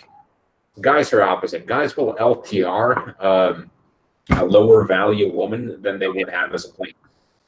So that's just the opposite way it goes. A girl who is used to banging guys who are 9s and 10s might go ahead and get into an LTR with an 8. But a guy who's used to fucking 8s and 9s will get into an LTR with a 6 as well, because she's easier to manage. So I think for relationships, it's not a zero-sum game, but for fucking it is. Good. Very good. Good answer. Ibo with the €5 asks, women who have sons and set them up for future failure, while at the same time tell men, quote, if you had daughters, you would be a feminist. He wants to know our opinions. Steve, I'm coming to you first, right? Because you have kids. I think, do you have a daughter or also? I have a few daughters, yeah. Okay, exactly. So what he is saying is that women are saying, well, you guys think the way you think, but if you had daughters, you'd be feminists. So Steve, I'd like to get your opinion on this. Rollo, you've got a daughter. I'd like to get your opinion after Steve. No, I'm the same way. I'm honest about things. Listen, this is what I know. I know that I don't have to really worry, because my daughter's not going to run into a Ryan or a Carl or Donovan or Rollo everywhere she goes. So I'm cool with it, because she'll always have the high ground, because women have more control than most of these guys and they run things. But I would never, to answer your question, no, I'm still the same asshole you see, because I don't care if I have daughters or not. I'm still going to stay on point with things. It's just that the Ryans, the Carls, the Rollos, and the Donovans of the world are spread out, and they're so few and far between. It's not a threatening thing as a father with daughters. Rollo, what you got, man? Yeah, well, I was going to say my daughter is going to be 21 this month, so and is not a feminist in any sense of the word here. Better not be, goddammit. No, and I understand why they want to say that. They would like to say, well, if you had daughters, then you would raise them as feminists because you would want what's best for your daughters, right? And I think the premise is kind of disingenuous there. Well, if you wanted the best for your daughters, then the best is feminism. No, I thought feminism was supposed to be about equality, like even Steven, right? It's all about egalitarianism. No, it's not. It's about crushing men is what it is. Feminism is a hate movement. It's always been a hate movement. It always will be a hate movement. I was just posting out some of these pictures of this what was it? It was this art project, right? And they get like 1,000 like naked women and naked men in Spain, and it's an art project dedicated to the empowerment of women. Well, what do? Is they have these guys like curl up into a little ball, and they have the woman, they're both naked, right? And put the heel of the woman on the man. That's not equality to me. That's not female empowerment to me. That is a hate movement is what that is. It's a supremacism movement. So God forbid my kid be a female supremacist. Okay. I look, if you want to empower women, think about it if you want the best for your daughters and you're red pill and you understand intersexual dynamics and you understand the direction we've gone when it comes to, how we approach gender today, you'll be doing her a much greater favor if you teach her the value of value added. You will do her a much better favor if you say, hey, look, and I've told my daughter this too. I say, you know what? You are entering into your peak sexual market value years, right? 22, 23, 24, make the most of them, but also understand that later on that comes as whatever you do comes at a price. So if you want to this is your peak fertility window. If you want to have kids, this is a good time to do it, because if you wait more, if you think you can freeze your eggs, you're very wrong. And I would tell any guy who has daughters to do the same. Tell your daughters that they can't have it all. Having it all comes at a price. Are they willing to pay the price for that? Don't expect men to pay the bill for the decisions that you make. That's what, like we were just talking about, how hypergamy has been unfettered. Well, the other part of that unfettering is that if a woman makes a bad hypergamous choice, they need men to pay that cost. They need men to absolve her of her guilt.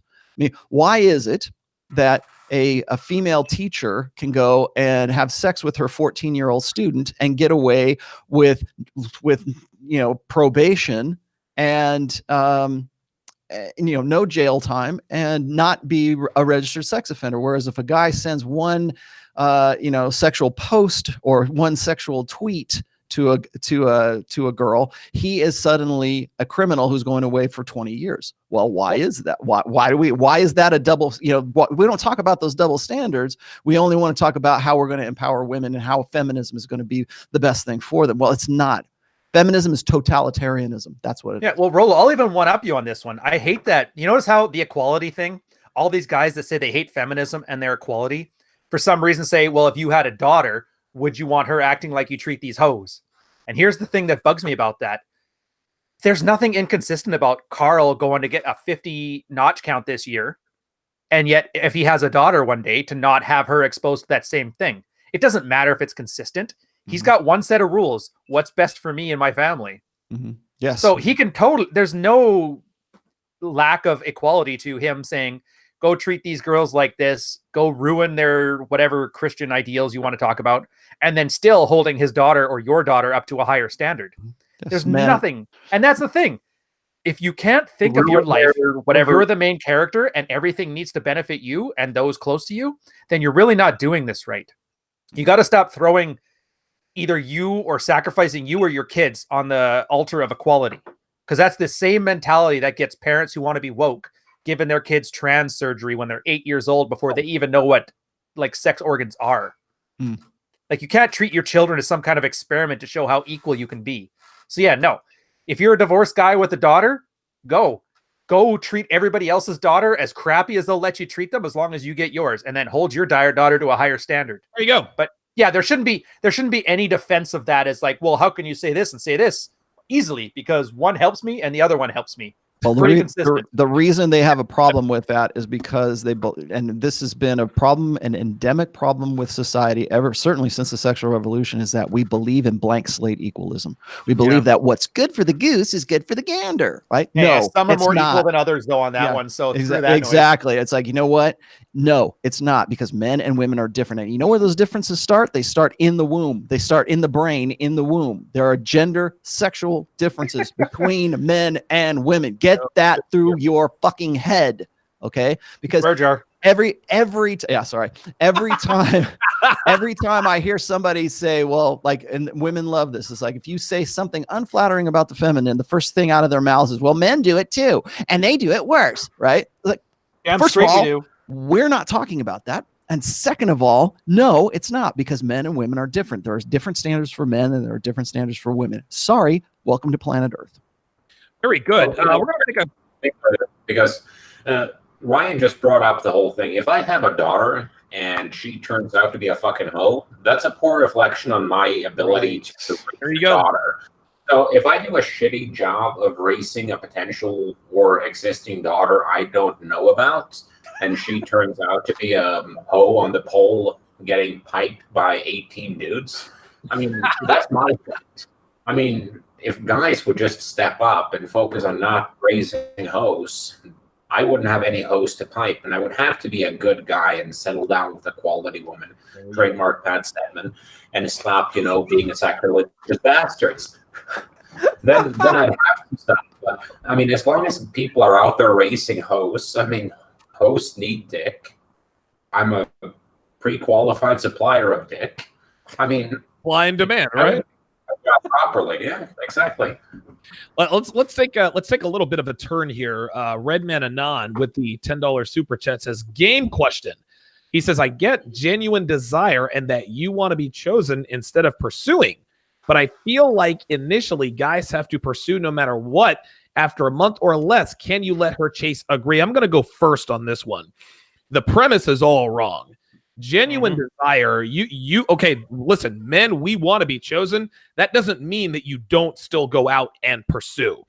I remember when I was 7th, 8th grade, there's always that guy who says, I just let the girls come to me. Bruh, it does not work that way. Even if a woman wants to have 8 of your kids, a feminine woman, a female who wants you to choose her, she's not going to hit on you. Women don't hit on men. They don't do it as directly as men do. Now, women do give you what alpha male strategies likes to call choosing signals, right? She likes to expose her face. She makes conversation with you. She gets loud around you. She gets animated to draw your attention, or she'll sometimes just make straight up eye contact with you to let you know, come hither. But women don't pursue men, number one, because they don't have to, because men are as thirsty as they've ever been in human history. And number two, that's not the general order of things. We as men, we are the pursuers. We are the aggressors. Even during sex, females are the passive sex. They're not the aggressive sex. That's how this works. So the fact that you want to be chosen, so many guys out there say, well, genuine desire and I want to be chosen. No. She's going to, listen, a woman decides that she's going to choose you within 8 seconds of seeing you for the first time. It's up to you to do the pursuing. And you can let a woman pursue if you want to. That's not a good idea, because guess what? Women don't want to pursue. They want to be pursued. And when they're being pursued by 16 other guys, they're going to say, okay, this guy, I want this guy, but he's not really showing enough interest. If you don't show interest in a female, if you're not pursuing a female, she is going to assume that you're not interested in her and she will move on. Does anybody have any thoughts on that? That's just it. Burden of performance. If you're not chasing. And that's the thing. That's what it is. You want a girl to just jump on your lap and start like sucking you off? I think a lot of guys get confused in this. Is I think that if they're not pursuing, like if they're not persistent, like there's this. I think there's kind of this gender confusion today about like, well, should I, if she turned me down once, should I try harder the next time? Well, there's a difference between like being a tryhard and it's another thing and just like showing general interest. Like if you are going to play the game, you're going to have to show some kind of interest in a woman, unless you are like, some dude who's got his shit together so much that you can. And then they think that girls talk the way men do. Like when girls are interested, they make themselves available. They'll always be hanging around in your periphery so you can see them. But they're not. But at the same time, she will love you, but she won't approach you because she's terrified of rejection. And Not so only you got to that- make your interest known. And she can Not turn only you down. That's fine. Listen, not only that, it's not the female way. Females don't come up to men. So you come here often. It does not work that way. Well, what I think is funny though is like a lot of guys and women too think that we live in Sadie Hawkins' world. Well, Sadie Hawkins' world is a Sadie Hawkins dance, like where the girls go and ask the guys out to the dance, and the guys go, play the feminine role. Well, women don't like that. They don't. They want to be the one that's approached. They want to be the ones that are seen as having value enough to go and approach that girl. Royce had a really great comment here. This is from his unbearable triteness of hating posts, and it's like, this is the dancing monkey hate. It's like, if you want success with women, you're going to have to entertain women, okay, one way or the other. The same is true for women. Once a woman stops entertaining men with her body, her femininity, and her commitment worthiness by getting fat, old, ugly, bitchy, or single mommy, she stops having success with men. Wow. We are all doing the bidding of our biomechanical overlord, and on our knees to his will, we will surrender by force or by choice. You fool yourself if you believe you have some plenary indulgence from this stark reality. So what he's saying is you have to at least show interest. But that doesn't mean you go and once you've been rejected or once a woman has said, hey, can we just be friends? You cut your losses, right? But that doesn't mean that you don't like completely, give up on it. Yeah. Right. Yeah. I mean, it's one of those things, man. A lot of guys don't seem to understand that when there's a difference between female rejection and female shit test. And I'll give you the same thing. When a woman says, I have a boyfriend. Now, a woman might be saying that I have a boyfriend and reject you. She might be saying the shit test you. Quick example. If you approach a female, hey, I'm Donovan. Look, got a boyfriend, not interested. I've heard that. I've heard this dozens of times, if not hundreds of times. But you walk up on a woman and say, hey, hi, I'm Donovan. Yeah, I'm Shelly. You start shooting the shit. All of a sudden, she's going to find herself, starting to become attracted to you. So what does she do? She shit tests. Oh, by the way, I have a boyfriend. That's not a rejection. That's a shit test, right? Men have to decipher the difference between rejection and shit test. But this whole wait for them to come to me, and any male, and no shade on the guy who asked the question. I think it was Red Pill Anon. I'm not saying that this is you, but a lot of guys like to say, well, I need to know that she wants me. I need to know that she desires me. I need to know that she wants me. What are you, a fucking female, man? If she wants you, just like Ryan said, she is going to make herself available to you. If a female doesn't want you, bruh, trust me, it's going to be obvious. Well, one of the things I wanted to talk about as a guy who spent 3 hours last night getting a girl naked. Woo! Well, it was just one of those things where it was one of the classical, we're not having sex tonight, back to my place. And it was just a case of having to take it really, really slow and steady. And you get rebuffed 2 or 3 times, but the third time it goes down. Maybe next time you try, and then you go 2 more tries. Just keep trying until you get a hard no. I mean, if the girl is like, no, you're not taking my bra off, but keeps making out with you, then try again in a couple of minutes. If you're on a date and you try to kiss her, she backs off, or she's like, just tell her, hey, I'm going to be trying that again in a bit. See if you can catch me off guard. And just keep it going and just keep pushing until you get the hard no. I mean, it's our job to approach, but it's women's job to tell us to fuck off. Right. To add to what Carl just said, if you try to, the ultimate sign of I am going to try to have sex with you is to take her bra off, or her. If you go for the panties, if she lets you take her panties off, it's over with. You're definitely going to fuck her. If you try to fuck her, if you try to take the panties off and she says no, that doesn't necessarily mean that she doesn't want you to continue trying to fuck her. That doesn't mean she wants to fuck you. Doesn't mean she doesn't. But if she is still there, she wants you to try again. You try to fuck a woman and she removes herself from the situation, I gotta go or you gotta go. Guess what? That's a hard no. But if you try to have sex with a female and she rejects you, she kind of stonewalls you, but she remains in your presence, she wants you to try again. This is the difference. Again, this is the masculine burden of performance. I got another super chat question here from Make Reed, $50 super chat. And this one actually is for the panel here. He says, is a bisexual woman considered wifey material? Just found out my girlfriend let her best friend lick her pussy. We can say that when I wasn't around. Should I set up a threesome or throw her away, or can bisexual women be considered for LTRs? I don't know. When he wasn't around, as in a business trip, or when he wasn't around, as in before they were dating? I think that he says I think they got into the pussy licking thing during the relationship. I'm going to give you a quick answer to that particular question. I don't know about, bisexual women being LTRs. I think all women are bisexual on some level, right? Females are so attractive. They're attracted to each other. Men, on the other hand, we're not. We're smelly. We're hairy. We kind of look funny, et cetera, et cetera. So females are naturally going to be sexually attracted on some level to other females. My answer is this. He said, should I set up a threesome or just throw her away? Dude, set up a threesome. And if you decide she's not LTR material, set up a threesome, have the threesome, and then throw her away. Ryan, what are your thoughts? What are your thoughts? I mean, is a bisexual female and listen, Devin hasn't told. I think Devin actually sort of hinted that she may or may not have made out with a friend in high school, may or may not have made out with a friend in college, a female friend in college. I don't take that stuff seriously at all, because every female has done some sort of lesbian shit at some point in their life. What's your thoughts on that? Here's the thing with that. They either have done that or they haven't, but they know you find it hot, so they say that to hook you. I don't even pay it no mind. All I'll say from this is, at the end of the day, all you have are your standards and your boundaries. So are you getting what you want from her, or are you having to give one of those stories of she's the perfect girl in every way except for these 6 ways that are very important to me? If you're not having to have that speech, and she used to be bisexual in the past, then fine, go with whatever. If she's doing it while you guys decided to be monogamous, I don't like that idea. Well, it was a woman, so it doesn't count. No, it kind of counts. The whole point is about honesty. Is she hiding it from you? If she did it in front of you, then that's a different thing. That's up to you to stop that. But if she did it behind your back and you're finding out later that I went to work and then while I was gone, she ended up eating 3 muffs on the way. Is that so hot? Should I get mine? Well, like right there, you've already got an idea of what's to come. So I would say no. I would also say with Donovan's thing, why turn down a threesome if you have one falling into your lap? Right.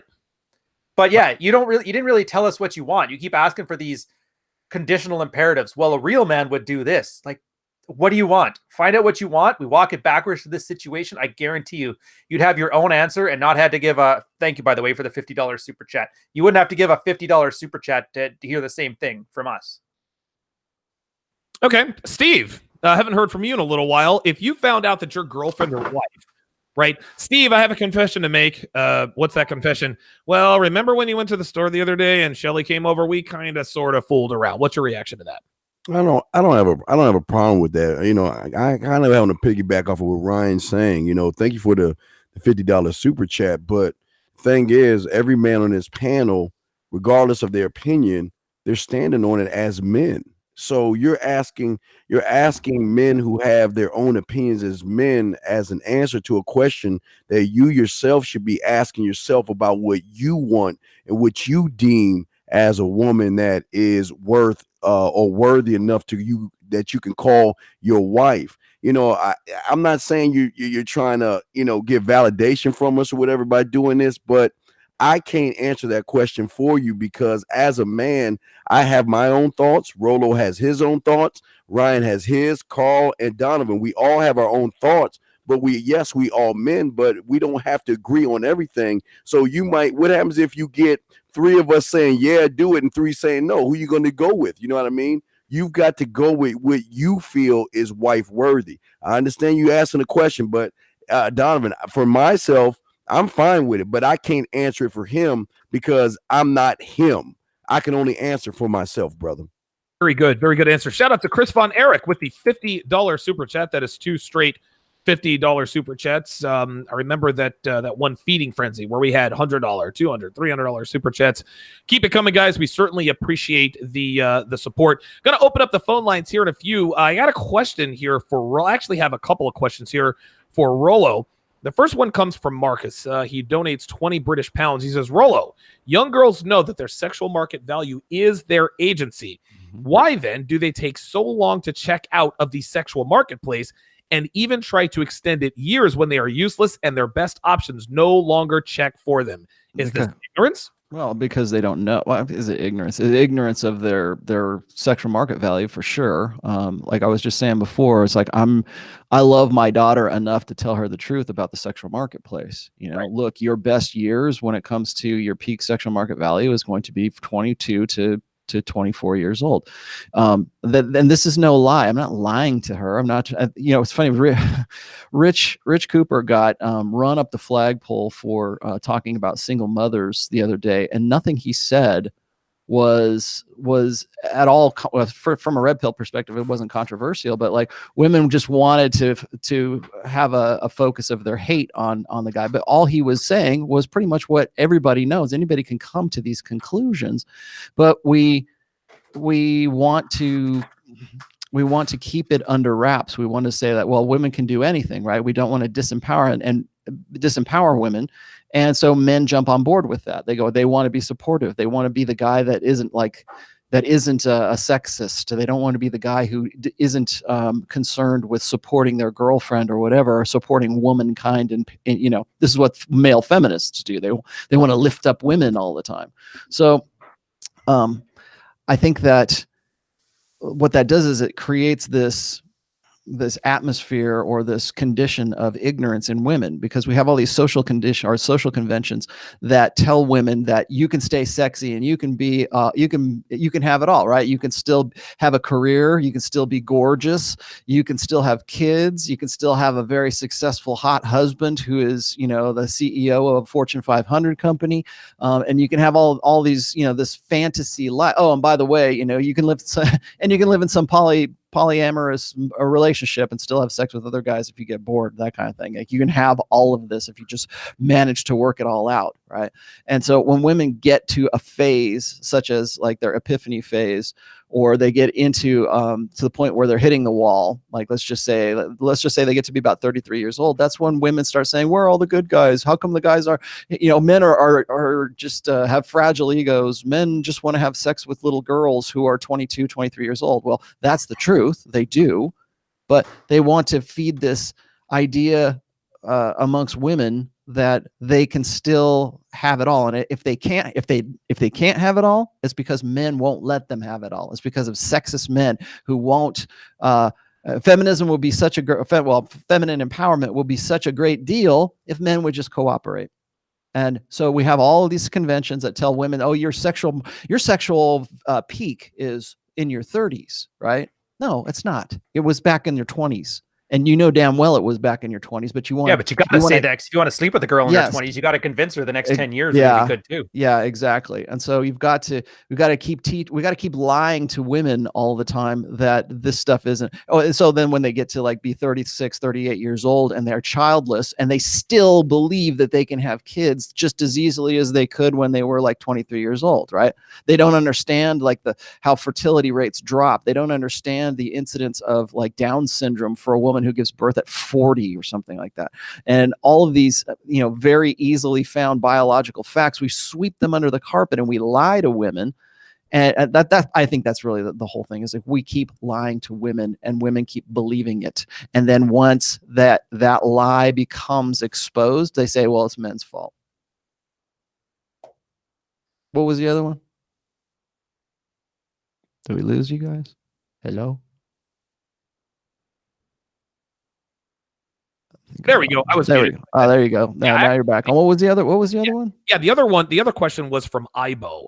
With the €5. He says, Rollo, I heard the new generation of men growing up will change their attitudes on women because they experience it and become more conservative. I think this is a question for everyone to answer. Everybody. What are your opinions on this? Rollo, you can go first on that. I believe in a couple of things here. I think that guys, particularly in the last generation of guys who have been exposed to the red pill, who have been become red pill aware, and they understand intersexual dynamics well enough to put it into practice for themselves, will use that. We'll use that to their advantage. Like I keep saying, it's like red pill is the theory, game is the practice. We'll keep using those things, but I think that because these guys put that into practice and they don't ever really kill off their beta blue pill selves, they will eventually, once they get tired of it, they'll pull the Roosh thing, or they'll pull the mystery thing, and they'll follow what I call the script. Okay, and the script is that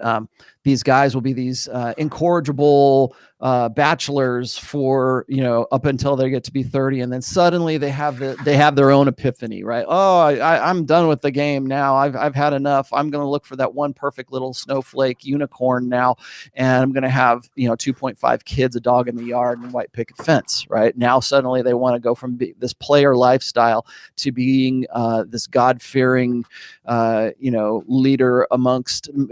Yeah, I've got to send out the word to men. I've got to teach them that it's not all about just getting laid. I mean, you know what? These guys, they don't want to listen to that. All they want to do is get laid, and they have to go through that same process. So what I see is guys will think that they're doing the right thing. They believe. In fact, that's probably the best way to say it. They're doing the right thing. We're stepping up and being men. We're just assuming our responsibility, right? Well, that doesn't negate any of the red pill awareness that you had before that, but guys want to sweep that away. Guys who follow the script want to sweep that under the carpet and pretend like that never happened. Well, you know, I'll tell you, the guys have to go through that. Guys are, if men can realize our biological and our masculine imperative, which is unlimited access to unlimited sexuality, men are going to do that. If you give them the keys to the car, that's what they're going to do. That's what, you know, we were just talking about here. It's like, is porn one of the reasons for this increase in sexlessness in men, right? Well, that's certainly an adaptation to the conditions that led up to those statistics. But pornography here, it does one thing.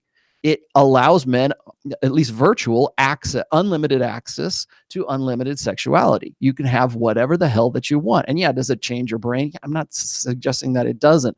What I'm saying is that left to our own devices, if you were to unfetter men's masculine imperative to the same degree that women have had hypergamy unfettered, you're going to see the world's going to look like a gay bathhouse. You know, guys are just going to want to have sex. If there was no filter, if there was nothing that was withholding women back from other guys, you know, back from if there's no, you know, filtration system from women, so that there's some kind of resistance to men's sexuality, that's what the world looks like. It looks like a gay, or not a gay bathhouse, but it looks like a Roman orgy. And I think we're probably leaning towards that a little bit more. But do they become more conservative? Yeah, I would think so. But I think it's more of a contrivance rather than a real change of heart. Yeah, a Roman orgy, hashtag Caligula. Steve, what are your thoughts on this particular question? Do men become more conservative about women after the experience? It seems like a simple question, but what are your thoughts on this? Well, Rollo forgot when you said the 2.5 kids in the window, you've got the pie in the window. You did the 2.5, you're the pie in the window. But yeah, what y'all got to understand is that as a man does what a man does. Y'all trying to complicate this thing. You know, you're trying to make a man into something that I guess you're trying to reinvent the wheel, so to speak. But you guys have to understand, when it comes to all this, she has met you before, and a lot of you guys don't realize that. You guys have no idea that you are making everything. It seems like all y'all are doing is making everything about the woman, but you never make it about yourselves. And like Ryan was saying earlier in the program about the fear of failure. A lot of you guys will never be able to understand this because of your fear of success. See, the thing is, what do you're so used to failing with women. What do you do when she goes for what you're doing? And for a lot of you guys, you don't know what you're doing or why you're doing it.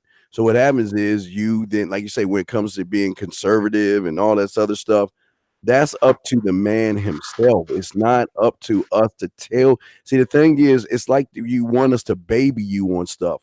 We're not your father. You know what I mean? We're here for you. But right. what you got for the soul, bro.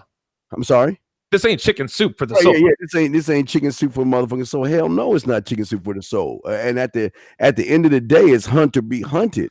And if you don't have your shit together, of course you're gonna be that guy that wants you're gonna flip and say, well, you know, you're gonna jump on the side of women or whatever and be their shining white knight on the horse to make him seem like you're different. You're the good guy.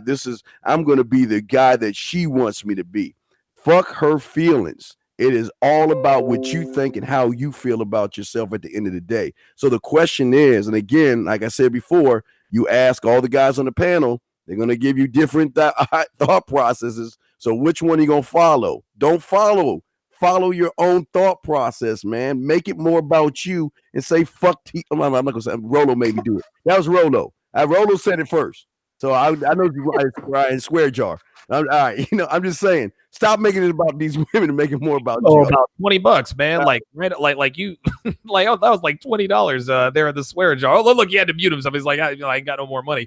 Carl, what you got, man? Well, I think what's going to happen is I don't necessarily think guys are going to get more conservative, but I think we're going to see a push from beta men towards reproductive Marxism of some kind to kind of regulate the out of control sexual marketplace. And I think if you also end up with a lot of women that end up in their 35s to 40s, unmarried, no children, or single moms, etc., you're also going to see a push from the state to have some form of legislation or bachelor tax or something like that put in place to make sure that the women's needs are covered. Because, I mean, to be fair, the state doesn't give a shit if 80% of men go and kill themselves, provided that those men are not providing value. But if you make that into a woman problem, like if 80% of men go and kill themselves, nobody cares.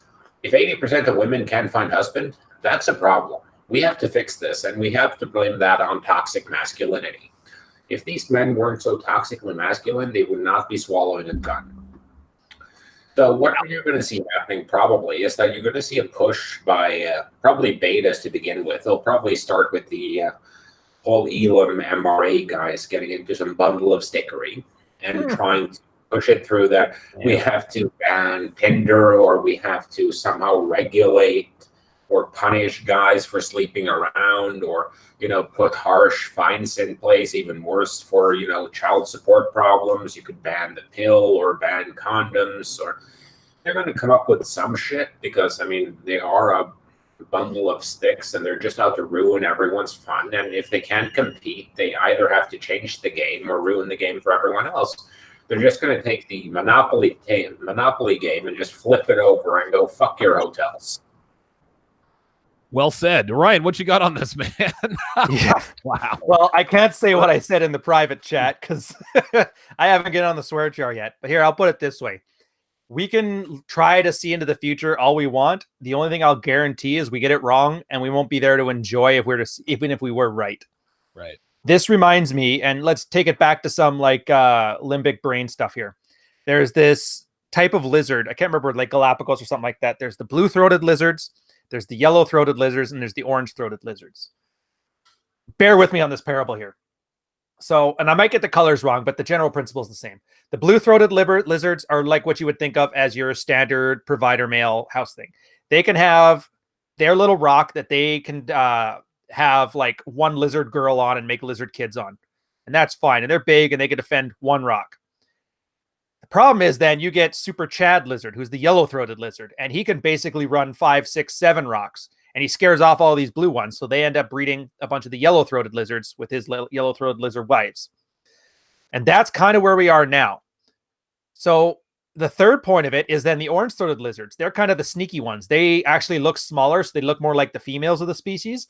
And so they can sneak up onto rocks because the big guy can't watch all 6 of them at once. And they end up having little sneaky lizards with the orange-throated lizards. The blue ones, those original ones, are able to guard a single rock and defend that one woman. And so you kind of get the idea where it's like a cycle between a Chad provider and then the sneaky pickup artist guy. And I think that's playing out on a more sophisticated level with people. Unfortunately, right now, we've got Chad on his 6 rocks. So I would say, as far as these guys who like finding Jesus or Allah or whatever other religious thing that they had that completely defies everything they've learned over their last 40 years, because let's face it, Roosh has looked for 40 years to find his unicorn. He never found one. What's he think the extra 5 years are going to do just because he prayers to mosques 5 times a day, right, pointing to Mecca? I really am crapping on him, and I shouldn't. He's like, I do owe Daybang to him. But anyways, the point of the story is you need to stop finding Jesus at some point. wait till you go to prison or you go to war. That's the 2 times you're allowed to find Jesus in your life. And just deal with what's right in front of you. Wisdom of Psychopaths. Great book. If you haven't read it, I strongly suggest you do. Most red pill guys will benefit from it. The one thing that they noticed when they were doing studies on this is that psychopaths and sociopaths, they live in the now. They don't think about consequences of things 10 minutes into the future because they're focused on what's right in front of them. And this prevents them from having any sort of anxiety or any kind of mental hangups or any self-sabotage because they don't talk themselves out of things. And I would say adopting a little bit of that into your mentality instead of worrying about, do I find Jesus at 20 years in? And then do I think that I need to find girls to stop slutting around? Or do I get the spinsters? And will the revenge come to them? Like, ignore all that stuff. Just focus on what's here. And right now, what's here is you need to be hotter looking than 80% of the guys out there or higher SMV and all the ways that entails in order to have the maximum amount of options open and have girls start acting right around you. Focus on that. Ignore how many times you got to pray to Mecca to get one of your 72 virgins. And that's my thoughts on it.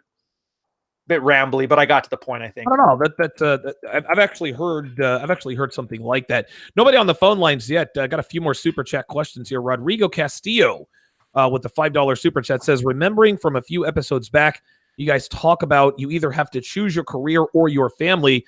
You can't do both. I think we were talking to women in that regard.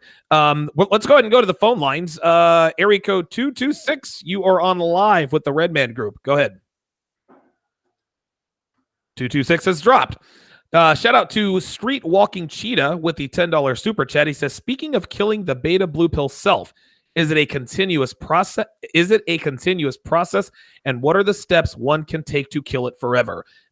You answered your own question. Yes, it is a continuous process, and it has to be a continuous process to kill it forever. We as men, how can I put this? We have what's called a provider's instinct. Okay. There are certain things that come just as instinct to us. We want to take care of women. We want to protect women. Well, feminism has taught women to exploit that. Females these days exploit a man's protective instinct. They exploit a man's provider instinct. So in order to kill that for good, yes, it is a continuous process.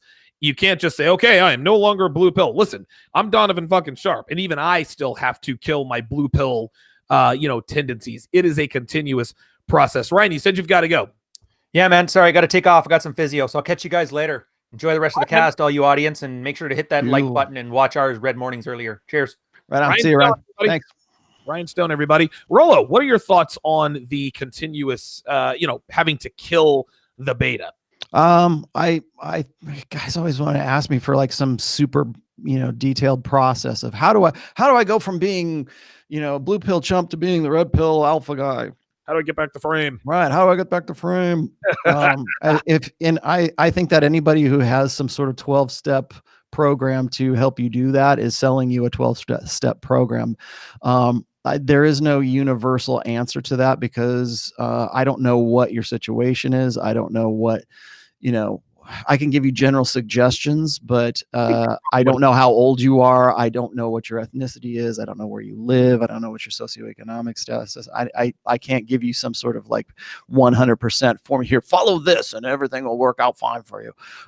It is a process. It's something that you have. First of all, the fact that you're even asking that question means that you have at least read my book or you are becoming red pill aware. And so you're using your red pill lens and you're seeing all this going on around you. And what happens is when you put on that red pill lens, you see things in a different light when it comes to like your media, like what songs you were listening to, what movies, what the latent message in movies are, books, pretty much any kind of popular media that is kind of spoon fed to you, you look at it in a different light. And so you kind of go, well, gee, have I been eating this crap for a long time? How do I get this crap out of me? Well, it's a process of internalizing, thinking about yourself differently. The first step of that process is changing your mind about yourself, like saying, giving yourself permission to be a man, to be the positively masculine, conventionally masculine guy, and be unapologetic about that because you don't want to keep going back to those blue pill ideals all the time. And that's what you will end up doing if you're not continually aware of that. Like a lot of guys get into trouble in the sense that they have this red pill awareness. They see that they see that red pill awareness and game as a means to fulfilling their old blue pill ideals. Like, oh, I can use red pill to game this chick that the girl of my dreams, who I've always wanted. She's the hottest girl, and she comes from a great family, and she's like my perfect little snowflake unicorn. I'm gonna run game on her, and then once she says yes, and then we live happily forever after, then I don't have to worry about game anymore, and I will have used this great new technique called game and red pill to get my blue pill ideal under wraps. And now I'm finally satisfied. Now I'll be a satisfied little human being, and I'll be content with that. First of all, the blue pill ideals that you're trying to satisfy are part of the problem. The ideas, the goals that you have that were created as a result of your blue pill conditioning are also lies themselves. So you need to completely just say, look, I'm going to live my life in a whole new way. I'm going to open myself up to thinking in a different way with this new red pill lens that I have. And then the other thing is like watching other people's examples. Like when people give me so much grief about like when we were talking, remember when we were doing the body language show, and people were just like, oh, that doesn't mean anything. It could be anything. Those guys, you don't know anything about the relationships, but you're seeing these consistent couples photos, and it's like there's always the kissing mommy pose, and there's all this. So anyway, what you're using when you're looking at stuff like that is you're using your red pill lens to see a couple or to see people together in a red pill aware context. And so part of your old blue pill conditioning wants to rationalize that away. Oh, that's not what it really means. They're just, can't you let them just be happy? Like that's the excuse that you'll tell yourself that. Somebody else doesn't have to tell you that. You will tell yourself that. So when you do that, when you hear that, you go, you know what? This is actually what's going on here. I need to be aware of that. I need to be careful of that. I need to be the guy who doesn't lean in, right? You might naturally want to do that. Guys will, especially if you're blue pill conditioned, maybe that's like your natural default impulses. You want to lean in, right? Well, you have to be, if you're hyper aware of that, if you're aware of that long enough, then that becomes, not leaning in becomes your default, right? So you're kind of like, yeah, I'm going to have a more alpha posture. I'm going to have a more alpha way of thinking about things. That takes time to internalize that. I don't think guys really realize it doesn't just, you don't just read my book and go, poof, oh my gosh, I'm suddenly red pill aware and all my dreams will come true. No, it's a process. It takes, think how long it took you to condition yourself, or to have society of the village condition you to being the blue pill guy that you are, to becoming so blue pill and so beta, whatever. Maybe you're blue pill and you're alpha, but you're so blue pill that it has fundamentally changed your way of thinking about seeing things socially and seeing things, be politically, personally. Think about how long it took that to happen. And usually it's most of your life. I mean, your blue pill training started probably when you were 4 or 5 years old. And now suddenly, let's just say you're 25 years old. That's 20 years of blue pill conditioning. How long is it going to take you to internalize and see things and learn from your environment? Because there is no red pill conditioning. It's just red pill awareness. I mean, you can read my book and you can be a part of the manosphere and you can listen to this show. And there's ways to help you grow as a man. But they are in no way as comprehensive as all that blue pill conditioning that you had for your entire life throughout all of your teachers, through your mom, through your sisters, through your girlfriends, through your female, college teachers and associates, for all the stuff that led up to where you are right now. Think of how extensive and intensive that was to get you that point. Understand it doesn't happen overnight. So there you have it. Very good. Steve, what do you, we're going to go to Steve next, and then area code 801 and 302. I'm going to get to you guys as soon as Steve makes his comment, so sit tight. See, that's the one thing. I love Rollo, but that's the one thing I hate about him. He always takes my damn thunder. So I'm going to have to kind of add on to I'll go easy on you next time. Well, thank you, man. I appreciate it. That's why I love you. I'll leave some for you. Thank you. Yeah, I mean, Rollo's on point, man. Rollo is 1,000% right. And I'll just add on to what he's saying. The thing that you guys have to do is you got to start being honest with yourselves, okay? You got to realize you cannot be a Rollo Tomasi in one day. You cannot be a Donovan Sharp by watching a few YouTubes. You cannot be a Carl by getting bad information. It doesn't work that way. And especially when a lot of you guys have no understanding of what a man is and everything. What I would just say to add on to this, you guys got to start to draw a line in the sand, and you got to stop walking in the direction that you're going through. Your behaviors, what you say, what you do, what you say, how you text, how you date has to be what I call a current. It has to be in one way. All you guys are chaos right now. You think one way, you type one way, you date, you're doing all these things, and you just are so confused with yourselves. And one thing I want to just add on to this is that you've got to learn how to burn the ships. And what I mean by that is you've got to stop running back to that comfort zone area when you're coming up on problems, because that's what's going on with a lot of you guys out there. And the last thing I want to say to that guy, because Rollo took all my thunder, is that can you be that guy? Whoever asked that question, can you be that guy that sees a big picture? Can you be that guy that sets vision? Can you be that guy that loves to succeed, drives results, get things done, act decisively, take risks, that's fearless? Are you that guy that makes it all about him? Can you influence people? Can you delegate? Can you send clear expectations? Can you speak with transparency? Can you empower women? Can you empower yourself? If the answer is no to those questions, then keep reading Rollo's books. Keep listening to Carl. Keep listening to Donovan, and keep learning, because it's always going to be a growing process as long as you're at where you're at. That's just to add on to my dog, Rollo Tomasi. And left a little bit of meat on the bone there for you, but not much. 914-205-5356, the number to call if you want to get in on the conversation. Let's go to area code 801. Area code 801, you are on live with the Redman Group. Go ahead. Hey, how's it going? So I just want to say I wouldn't be here without Elliot Holst, so I appreciate him introducing me to Rollo's book, and thank you, Rollo, for the books. I have read them all so far. But my question is, because I'm newer to the red pill, but I grew up with my parents and they were divorced, and I see now how I always thought like it was my dad's fault, and getting into the red pill, I see how it was really like he was kind of more of like the victim, right? Right. Not to like victim is probably a bad word, but I want to introduce him to the red pill, but I'm worried that if I do, like, he might like get really angry or depressed and like maybe off himself. So I don't know how to do that, how to go about that, and if I should. Did you say off himself? Yeah. Wow. Okay. Yeah. I'm gonna field this real quick. Yeah. So what I would say is you have to be the best judge of that.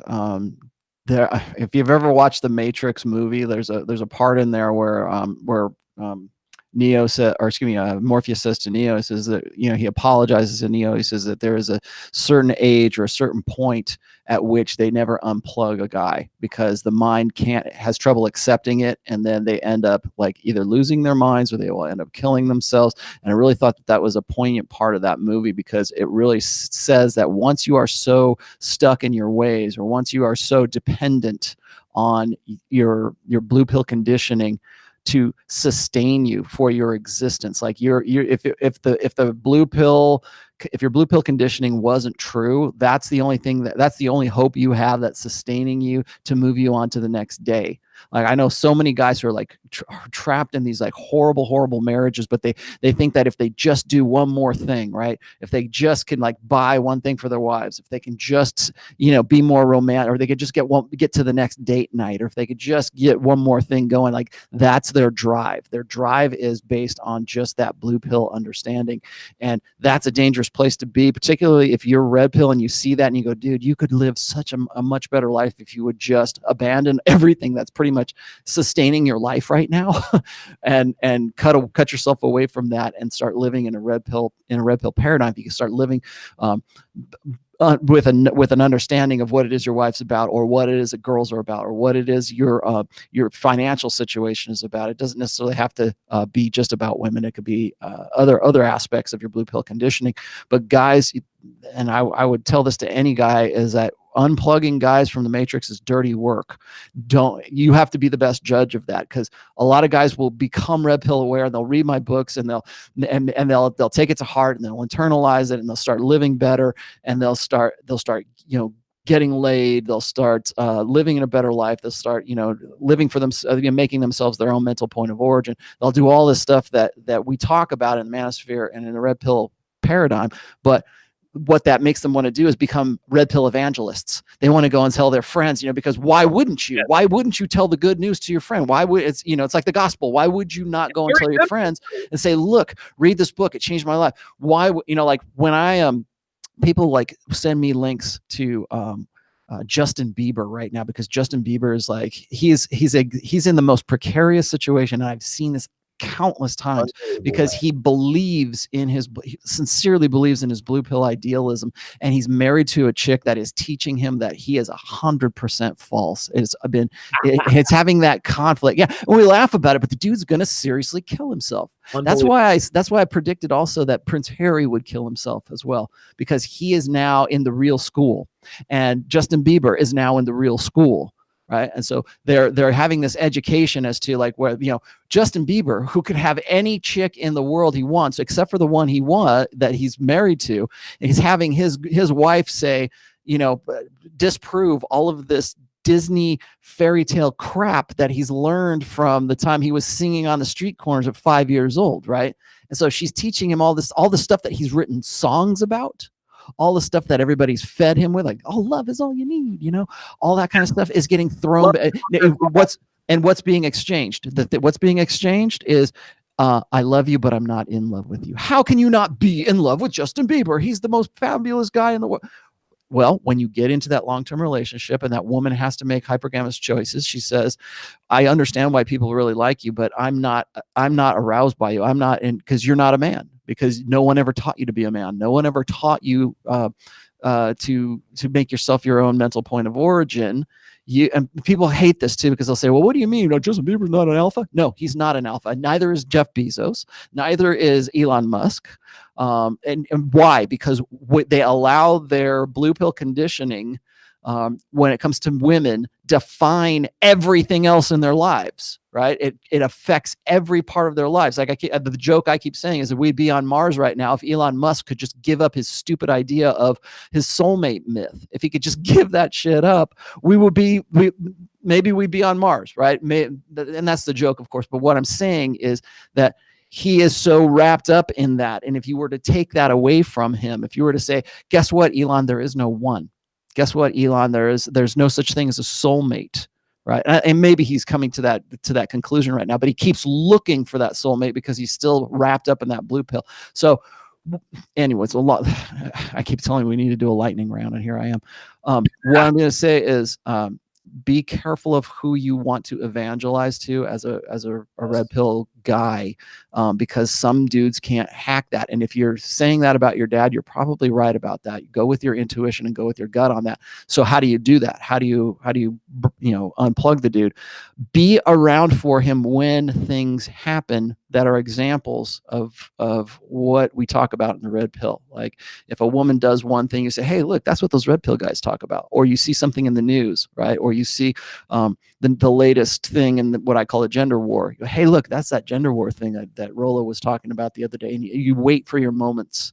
You wait for things in their reality that back up red pill awareness. And you go, hey, look, that chick, what is it? Mackenzie Bezos. She's got $35 billion because of the divorce industry. That's exactly what those red pill guys are talking about. What do you think about that? Start the conversation.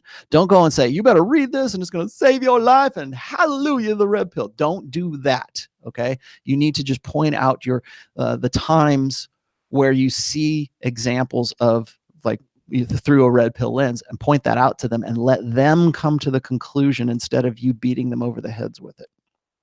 Steve, what you got, man? Yeah, again, Rollo on point. I just say that what you got to do is you got to what I call boiling frog this. You can't just throw him into something like this. You got to ease him into that, because you got to understand he's been the way he is all of his life, and that's a lot of things. And some guys can't handle that change. Some guys can't handle the unplugging.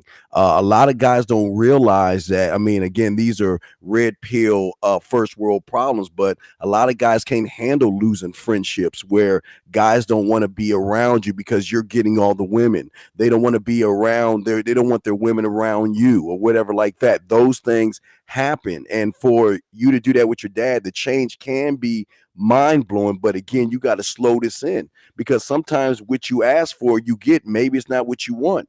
Real quick, I got a guy that wanted this internet model.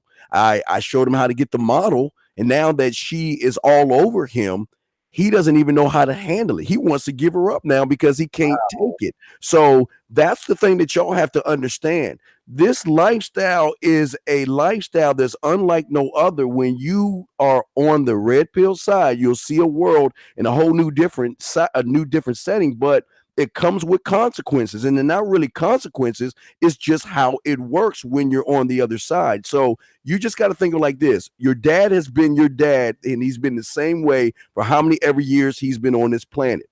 You cannot just force that on him.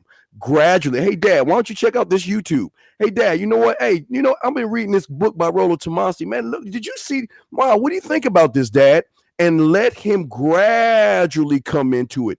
Don't force it on him, because a lot of guys can't handle that kind of a truth right off the bat. That's all I wanted to say. I'll tell you something else here too. And area code 302, I'm coming to you right after this. This is the red pill only truly sinks in for men who seek it out. Very, very rarely do you actually tell someone proactively about the red pill, and then they take and say, holy moly, you're right, I'm going to change my life.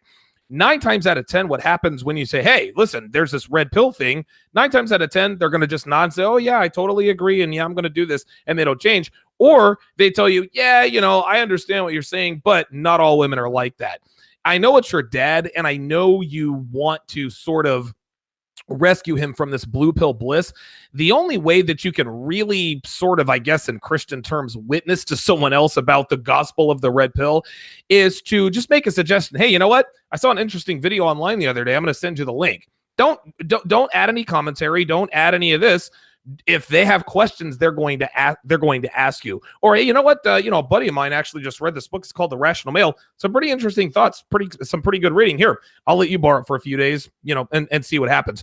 Do not push anything onto anybody. It's like a car salesman. The harder a car salesman tries to sell you, the harder it's the more you're thinking, okay, there's something suspicious about this. In the sales game, we call this commission breath. When it's the end of the month, you're 2 sales away from hitting bonus, and you start to become pushy. Well, when you push something on people, their natural inclination is to push back. So rather than just saying, hey, you have to buy this car, you know what? This car has 367 horsepower here. Give it a try. If you like, you like it. If you don't, you don't. That's the best way to do it. Other than that, I certainly would not push the red pill on anyone. We got one more call that we're going to get to. That we have 4 more super chats. Joel M, Stoic Reed, Daniel Knightfield, Freelance Ronan, and Marcus. Actually, that's 5. I stopped learning to count when I was. We got to do the lightning round, man. Lightning round. Area code 302. Thank you for holding. You're on live with the Redman Group. Go ahead. Hey guys, can you hear me? Yes, we can hear you. Hello? Yes. Awesome. Sorry. Yes, that's all right. This is Ben out of Delaware. First off, I just want to thank the entire panel. You guys are awesome. And I really came to the red pill through you guys and found Rollo's book. And good. Just thank you for everything you guys have done. Particularly on topic. So I did have a personal thing that I was hoping you guys could help me out with. But also the overarching question is basically for the top 20% and based off of like why men aren't getting laid. I guess my big question is, do you think anxiety of losing those resources and having to take care of someone that you necessarily don't want to spend the rest of your life with, how much that plays into effect when it comes to not only, the bottom 80% of men, but also the top 20% of men? My personal story, I'm in the top 10% of men in the United States. 24, I'm a pilot, and I own multiple real estate investments, and I'm getting a vasectomy in 3 weeks. Solid. And the reason I'm getting a vasectomy in 3 weeks is because I had one of Rollo's poor girls BPD girl that I was dating and didn't know she was BPD for about 2.5 years off and on in between other girls, pull out her IUD after I came home from a holiday with some friends. What? And didn't tell me about it until like 2 weeks later. Wow. Yeah. Oh my God. So, that dude, and that makes my blood boil right there, man. Ooh. Yeah. And she's not the only girl. I've had girls fishing through the trash to get condoms. And it just, I've gotten to the point where I'm freezing sperm and I'm getting a, supposedly, I've done a lot of research on it, a very expensive vasectomy that should be reversible as long as I get it done within 10 years. So, yeah. What was your, I guess my what was big your question? is, so the anxiety, like when it comes to one, do you think I'm making a good decision? But two, at 24 years old, but two, how much do you think anxiety, when it comes to being worried about having to take care of these dependent women, from a financial perspective and being afraid of being trapped has made it so men don't necessarily want to have sex or have relations with these women because they're afraid of being trapped, whether they're in the top 20%, like me or like one of you guys, or in the bottom 80%. It's just not worth the squeeze in that point of view. Wow. Very, very good. Steve, you've got something to say. Go ahead and I'll let you. Okay, I'm saying this with love, big dog. That is the problem with y'all guys. Number one, I want to say two things. Number one, real quick.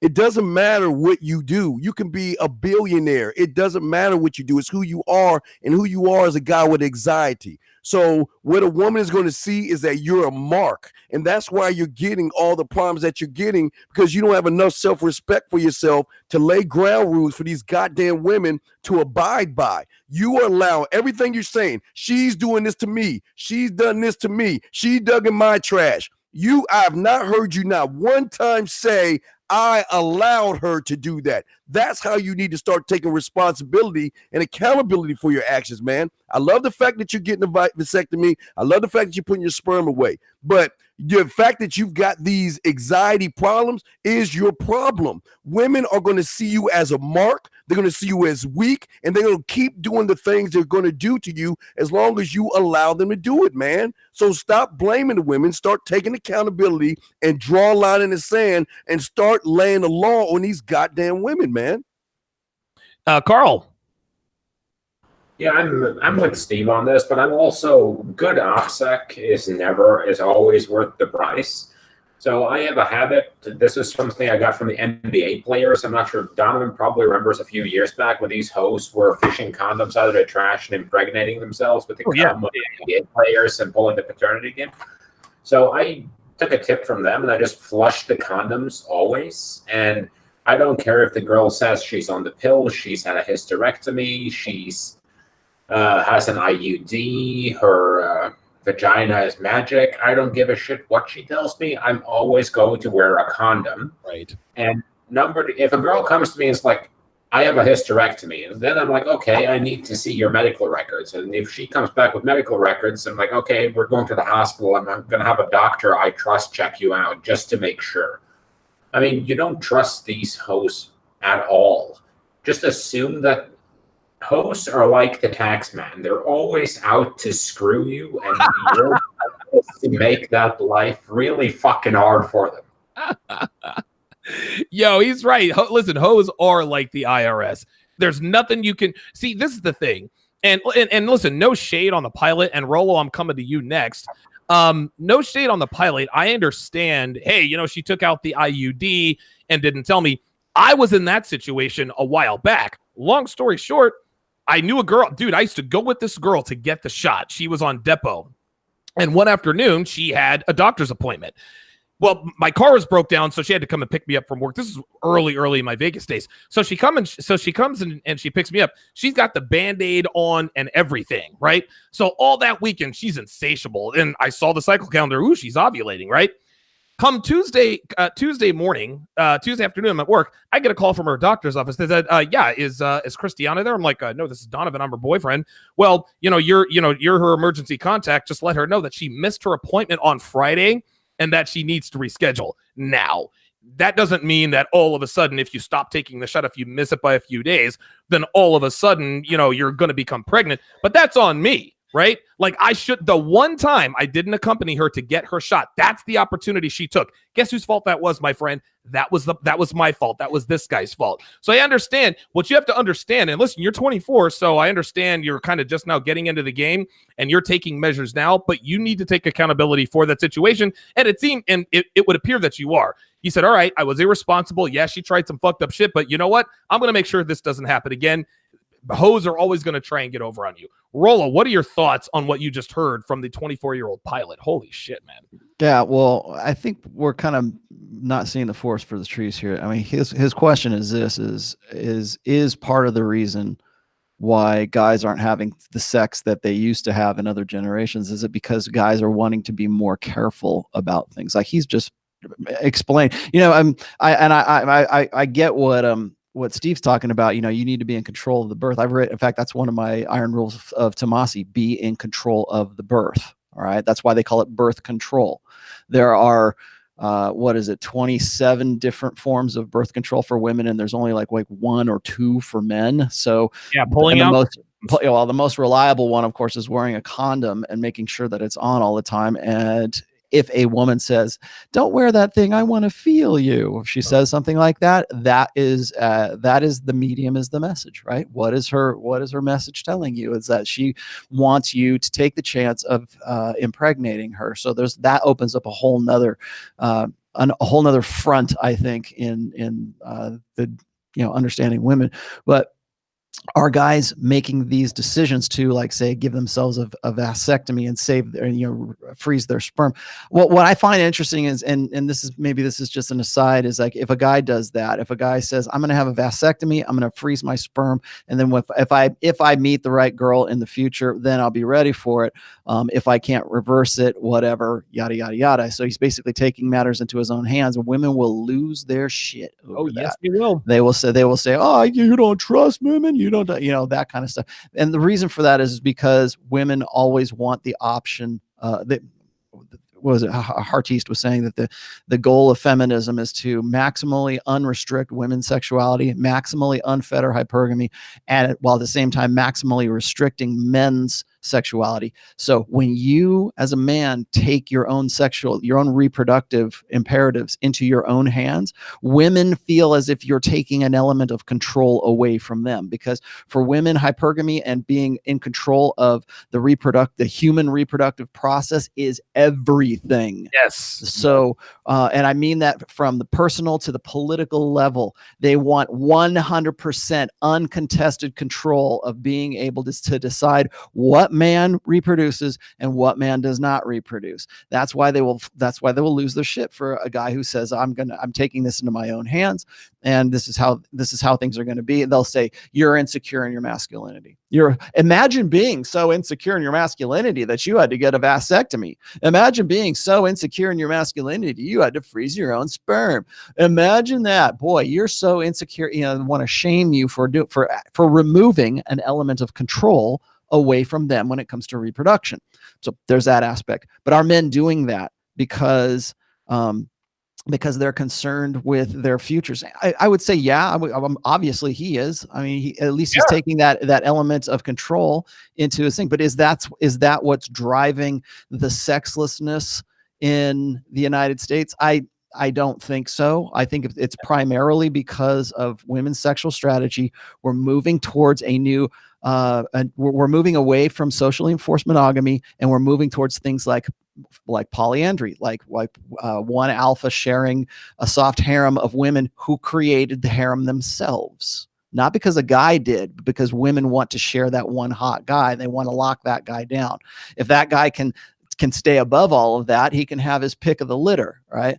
But we're moving towards a polyandry. We're moving towards guys want to say, "Oh, we're moving to a poly. We're finally becoming, evolved." No, we're not. We're just moving away from socially. We're moving away from we're removing control away from men.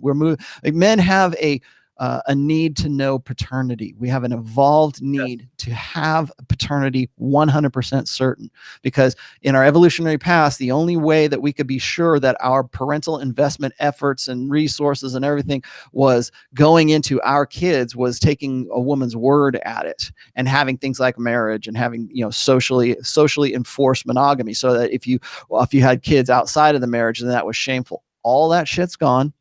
And with it, any claim to paternity that a man had is also shamed, and that's also gone. It's been replaced with polyandry. It's been replaced with unfettered hypergamy, so that women are 100% in control of the human reproductive process, and that has to be uncontested, unilateral control. So I think that to say that are guys doing that? Yeah, they probably are. I would say that there's probably some guys who are woke enough to say, you know what, I'm going to always, this is my rule. It's going to be the Steve the Dean Williams rule. I'm always going to be in control of this bitch, and I'm always going to be in control of where my condoms go, and I'm going to pour hot sauce in the condoms after I'm done with them, or whatever, right? Being in control and not tolerating that kind of stuff. But remember, it only takes once. So you've got to be 100% vigilant over that kind of stuff. And Steve's right. He's 100%. You should be on top of that, just as a red pill aware man anyways. So, taking those necessary means, is that what's causing the sexlessness? I don't think so. I think that that's an adaptation to it. It's a response to it, but it's not the cause of it. Okay, we've got a few super chat questions we have to get to before we draw this to a close. Joel M, I guess we'll do a round robin rapid fire. We'll go one panelist per question. Joel M wants to know today, why does notch count have value in general? I'm not really sure what he is asking there. I think maybe he's talking about from a male perspective. I'll answer that one. The reason why notch count has value as far as a man is concerned is because it shows experience with women. Females don't want a man that other females don't want to be with. And if a female deduces in her mind, by hook or by crook, that you have had sex with many women, she is thereby more attracted to you. Stoic Red with the $5 super chat says, what to do is simple, but they're afraid. The only way to change your mindset is to act. They don't really want women. They want the coach's attention. That's a statement. Daniel Nightfield with a $2 super chat. He says, do you think blue pill is default human nature? Rollo, I remember you pointed that one out. What are your thoughts on that? All right. Do I think that blue pill is human nature? No, I don't. In fact, I think it is a direct corruption of human nature. I think the reason I call the blue pill, or people think we should get away from Matrix analogies, but it serves so perfectly. I mean, tell me something that would be a good alternative, and I'll be happy to consider it. But there's nothing.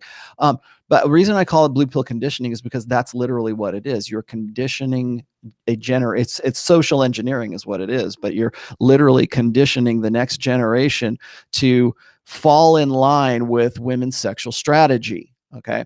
So if you are, I think most guys, most boys, maybe people would disagree with this, but I think most boys are kind of born more alpha. Like they're born more interested in things outside of themselves. They take more risks. And it takes a whole village. It takes a whole society to crush that alpha out of him.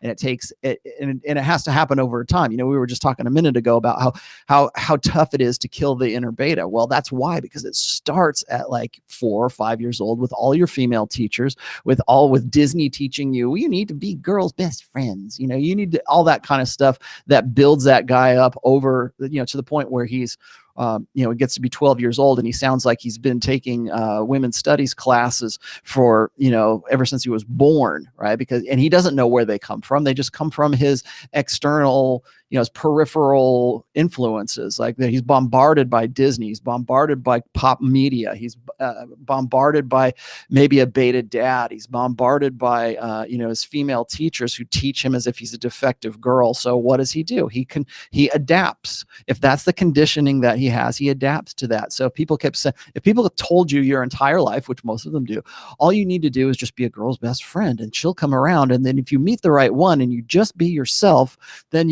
everything will just work out for you and be just as happy as you can be, right? How many guys have believed that since day one? Well, they have, or actually since like the 70s, since we started saying, well, it's not about what's on the outside, it's what's on the inside of your heart, man. All you gotta do is just be a good person, and chicks will respond to that, right? And then, so what do women tell the guys? They go and they say, well, you're such a nice guy, but I'm not ready just yet. I'll tell you what, when we get to be 30, if you're still single and I'm still single, then we'll get married. Yes, of course. Any girl would be happy to have you as a husband, but except for me, I'm going to go have sex with the guys in a foam cannon party over here. And then when I'm 28, 29, 30 years old, then we can talk and maybe we can consider getting back together, right? Once I have made the most of my sexual market value potential. So what we do is we teach kids, or we teach boys, to sublimate that natural alpha instinct in them and crush that alpha, that curiousness, that alpha. I don't give a F, ability, because most kids, you have to teach kids to be social. You have to teach kids not to be selfish pricks. You have to teach kids because that's their natural inclination, right? But instead of teaching them to be just, to being pro-social, we take it the step further and blue pill condition our boys and crush all of that adventurous spirit out of them, while handing it over to girls and wondering why they're not they're not the focus of the hero's journey story or whatever else. We crush it out of men, and that feminization that the blue pill represents to us begins very, very early. And I honestly, I don't think it's a natural. The blue pill is not a natural human state. It's a conditioning. Right. It's a behavioral conditioning. Yeah, totally agree. Got a question. Shout out to Freelance Ronan. Big thank you for the $5 super chats. As another tip for the jar, you guys are teaching, seriously teaching. Marcus with the 20 British pounds. He says, I'm tatted up, have a good physique. Woman 1 looks at me, then gives me a look of annoyance, but with lust, versus woman 2 looks in admiration, even if she looks away after I see her. Woman 1, is she shit testing, low self-esteem, alpha widow? Carl, what do you think? Well, I want to get into something a little bit more general here that goes back to something a friend of the show, Modern Life Dating, John, said last week or the week before, because he had on a very obnoxious pink jacket. And he was, at one point, his story was, one girl may see me in this jacket and be like, oh my God, that guy in the pink jacket, I want him to raw dog me right now. Another woman may look at me and be like, that guy in the pink jacket, he's a bundle of sticks. And I think it's very easy to fall into this trap when we're doing Red Pill that, women only have one exact preference when it comes to mating. And those are the, let's call them general cues, height, broad shoulders, muscularity, alpha personality, and so on. But the other one comes down to women's preference. Some women like a guy who's has a lot of tattoos. Some women may not prefer that. So they have their own aesthetic tastes and for the type of man they're looking for. Some women want a guy who wears a suit. Some women want a guy with long hair or with a long beard or whatever. They have their own preferences. So it could be that she looks at you the same way I look at, a chick with amazing tits who got a tattoo on them. And that I look at her with, oh my God, those titties, why the fuck did you ruin them? Yeah, right. It could be that. I mean, you never know. And I think the whole getting into is she shit testing because she looks annoyed at you? Maybe not. Maybe not. Probably not a low self-esteem thing. I think it's probably just more that there's something about you that rubbed her a bit the wrong way. If it's women lie with their mouths, rarely with their actions. Ooh, very good. Steve, what do you got, man? Damn, Carl, you almost got me, Carl. But yeah, so here's the thing that I want to say to whoever asked that question. Number one, I say this with love, but you got to stop these grass-eating lion thoughts, man. It doesn't matter what you see. If all you're doing is making observations, you're sitting here it's like you're trying to soften up the question. You're telling us, okay, you're tattooed and you got a good physique. Okay, so what? That doesn't mean anything. If women are just looking at you, it's like you're waiting for life to happen. You can't read minds. I would rather you tell us what happened with those women after you started talking to, after you went and approached them. It's one thing for them to look at you and then you making some observation off the look. You don't know what happened to that woman. before you even saw her looking at you. Maybe Carl just got done fucking her. She can't get Carl. Excuse me. Maybe Carl just had sex with her and Carl dumped her away. Or maybe Rollo said, no, I'm married. I don't want to talk to you. And maybe she's got in a bad mood. You just don't know. But to sit there and judge it off of a look and not going over there and talk to her and see if you can break through that thing is mind-blowing to me, you guys. Stop eating the grass. Stop looking at the observations. If you see something that you like, forget about your tattoos, as I got them too. Forget about your physique and all that other stuff. Just go talk to her and see where things go from there. Don't automatically assume because she's looking at you a certain way that she's feeling a certain way about you, because you don't know what happened to her 5 minutes before or 10 minutes before, okay? That's all I want to say, man. Think beyond that stuff, brother. Listen, good answer. I would actually add to, and I agree with Steve 100%. I would say with woman number one, he says she looks at me, then gives a look of annoyance but lust.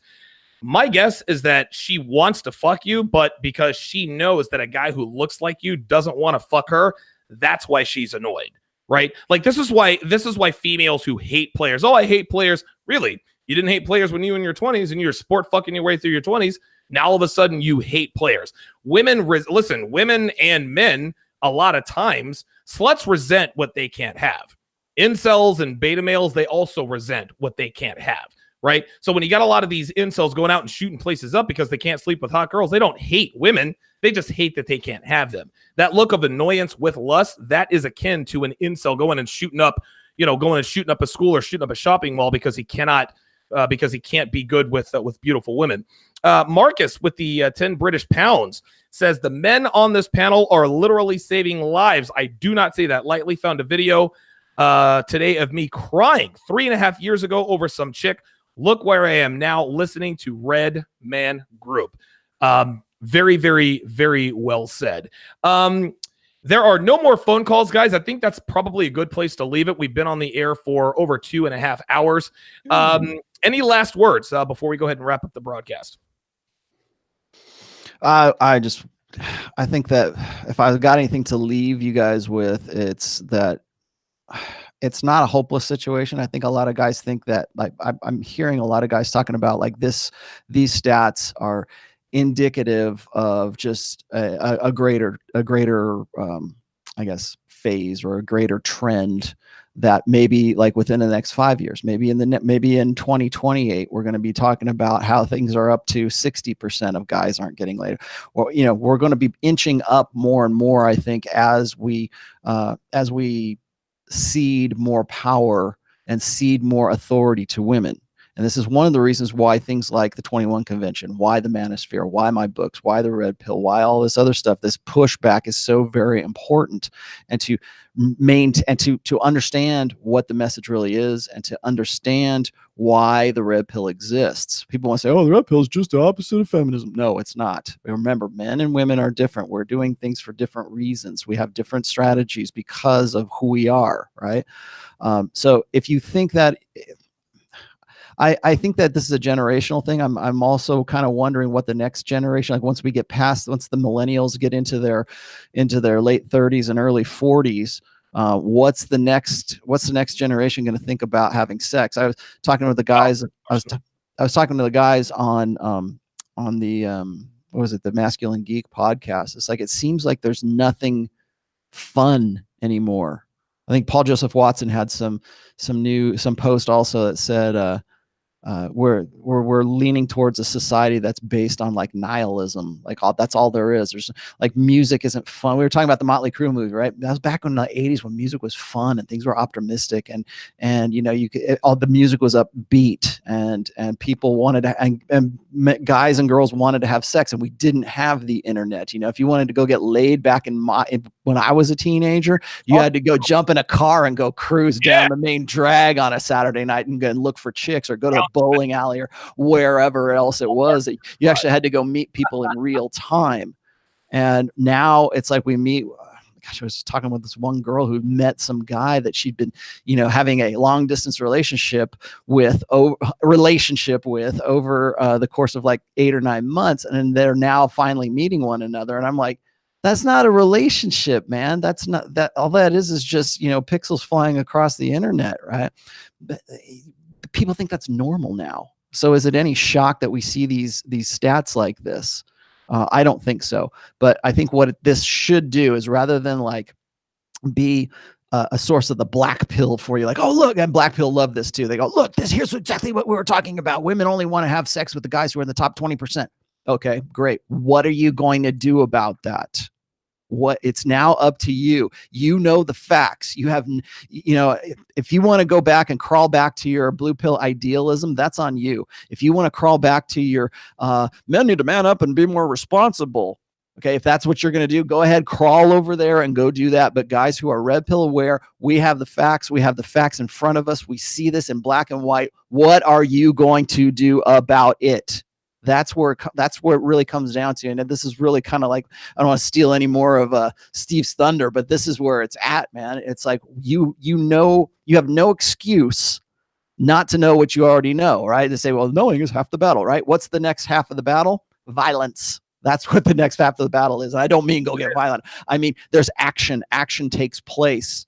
And you've got to find some way to use this to your best advantage, whether that's you going lifting, whether that's you flushing the condoms, whether that's you going and getting your vasectomy, whether that's whatever it is. You have the information right now, and you need to use that to your best advantage.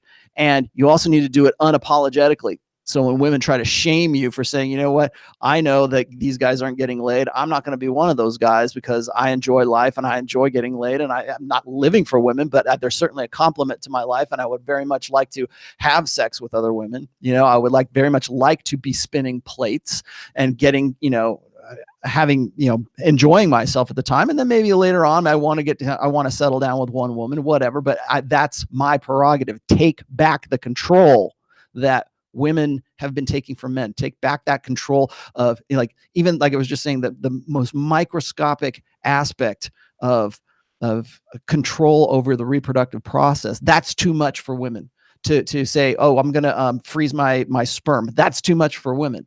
I'm going to get a vasectomy and hopefully I'll be able to reverse it when the time comes. That's too much for women. Right. Well, maybe we've got the male birth control pill. Well, I'm not going to take that because it's going to screw up my testosterone and it's going to turn me into some, beta bitch boy because I'm taking this freaking pill. Just go ask Rich Cooper's done a lot of research on this, the male pill. So guys are saying, hey, I'm not going to take that. Women lose their minds. Why? Because you're taking a part of the reproductive process control away from them. So do that. Use it. Make yourself your own mental point of origin.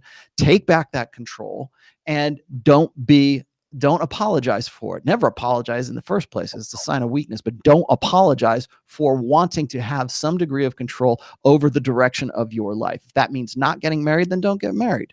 If that means that you're going to get married, do it on your terms. Do it in your frame, right?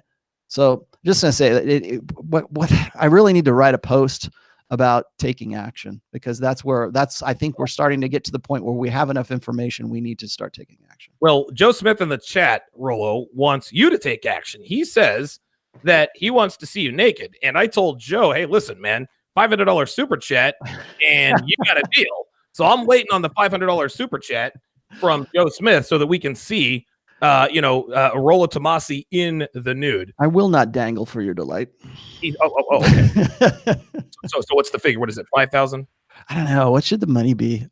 Somebody will do that, or they'll be like, they'll start a Kickstarter. We gotta get Rollo naked. We gotta get him naked, right? So first you had cancer. Now we're gonna turn you into turn you into a chick. Actually, my hair's getting a lot longer. Yeah, sooner or later, I'm actually growing my hair out. So see, and you don't want to see it right now. Our 20s, right? Yeah, right. No, Rollo does not have cancer. Hashtag I stand with. No, I don't have cancer. No, he doesn't. That's gonna do it for this edition of the Red Group. Go ahead. I just wanted to say something real quick. Okay, Carl, you didn't have anything to say? Okay, I just wanted to say something. I was going to give Carl the floor, but no, what I just want to say real quick, dangling for Rollo just like burned my eyes a little bit, but it's all good. I do want to say the last thing to you guys is that You've got to realize that you guys have to start working on yourselves and realize that you are broken up into different parts when it comes to women, and stop going after the kitty cat between her legs and start going for the one between her ears, to be able to be more like Bob Ross and paint reasons why she should be with you instead of drawing stick figures. You need to learn how to talk that yak or be a smooth operator, not just on the phone, but also when you text, when you approach, and things like that. You also have to know when you have to shift down. A lot of you guys don't know how to shift yourself down from dirty, nasty, kinky, and naughty to being more smooth, romantic, and sensual. Always remember, guys, women love porn, but they also love mental stimulation. And the thing that makes the 20 or 10% of y'all were saying win a lot is because these guys know when to do that. They know when the moment is right, like in those commercials. They know how to stimulate women. They know how to move women and be that, make them feel like they are that woman in that romance novel. That's what they want. And they just don't want to hear guys, ooh, ah. They don't want to see penis pictures, and they don't want, sometimes they do want that, but they don't want it all the time. They want to feel sexy, and they know the top guys, the reason they get women is because they know how to make them feel sexy at the end of the day. That's all I wanted to say. Very, very, very well said. Guys, this is a dynamite episode of the Redman Group, man. Yeah, I remember when the episodes used to be, 2 hours, 2 hours, 15 minutes tops. We almost went for 3 hours today, man. So very, very good episode. Again, guys, if you want to support the Redman Group, obviously subscribe to this channel. You can also go to patreon.com/Redman Group. I'll give everybody one last word before we go ahead and cut this off. Carl, lead us off. Where can they find you? How can they get a hold of you? My Twitter at Black Label Logic, and my website blacklabellogic.com. I'm starting to post content again, so that should be good. And then looking forward to doing some more Tinder content on there too in the upcoming weeks. Yes. And by the way, Carl, I think Carl and Jonathan of Modern Life Dating, those are the guys that you need to get a hold of if you really want to optimize your Tinder game. Those guys are the best that I've seen and heard. You guys definitely need to get a hold of those guys. Steve, where can they find you? How can they get a hold of you?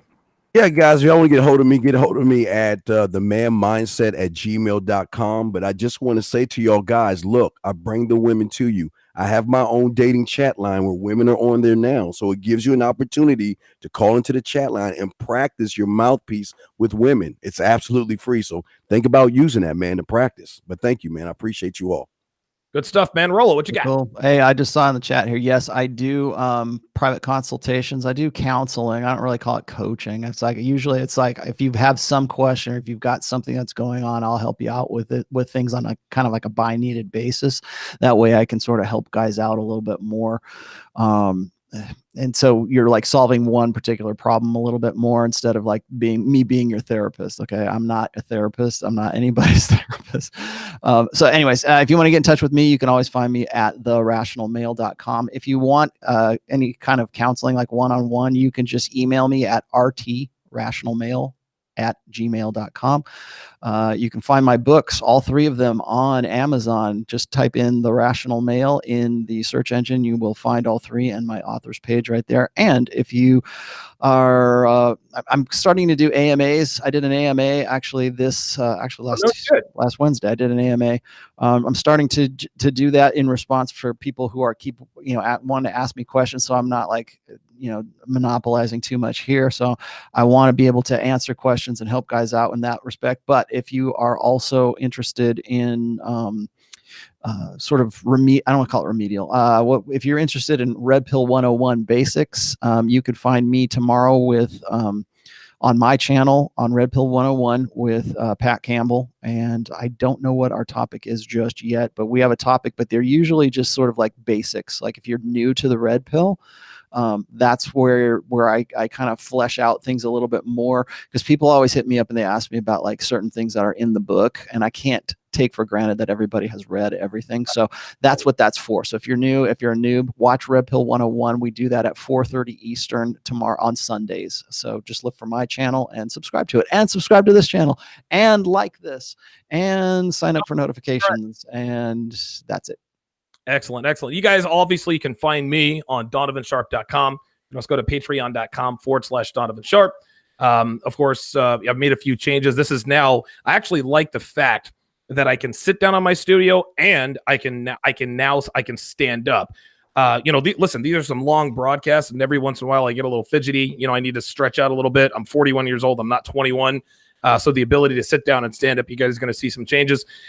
Be sure to tune in tomorrow at 1 Eastern, 1 o'clock p.m. Eastern Standard Time. I'm going to be on the air from 1 to 3, Monday through Thursdays. And again, just look for Donovan Sharp on YouTube. Of course, that's going to be available to the public as well. I'm going to be doing a lot more Patreon content. That is going to do it for the 61st edition of the Redman Group. Thank you all for watching. We will see you right back here.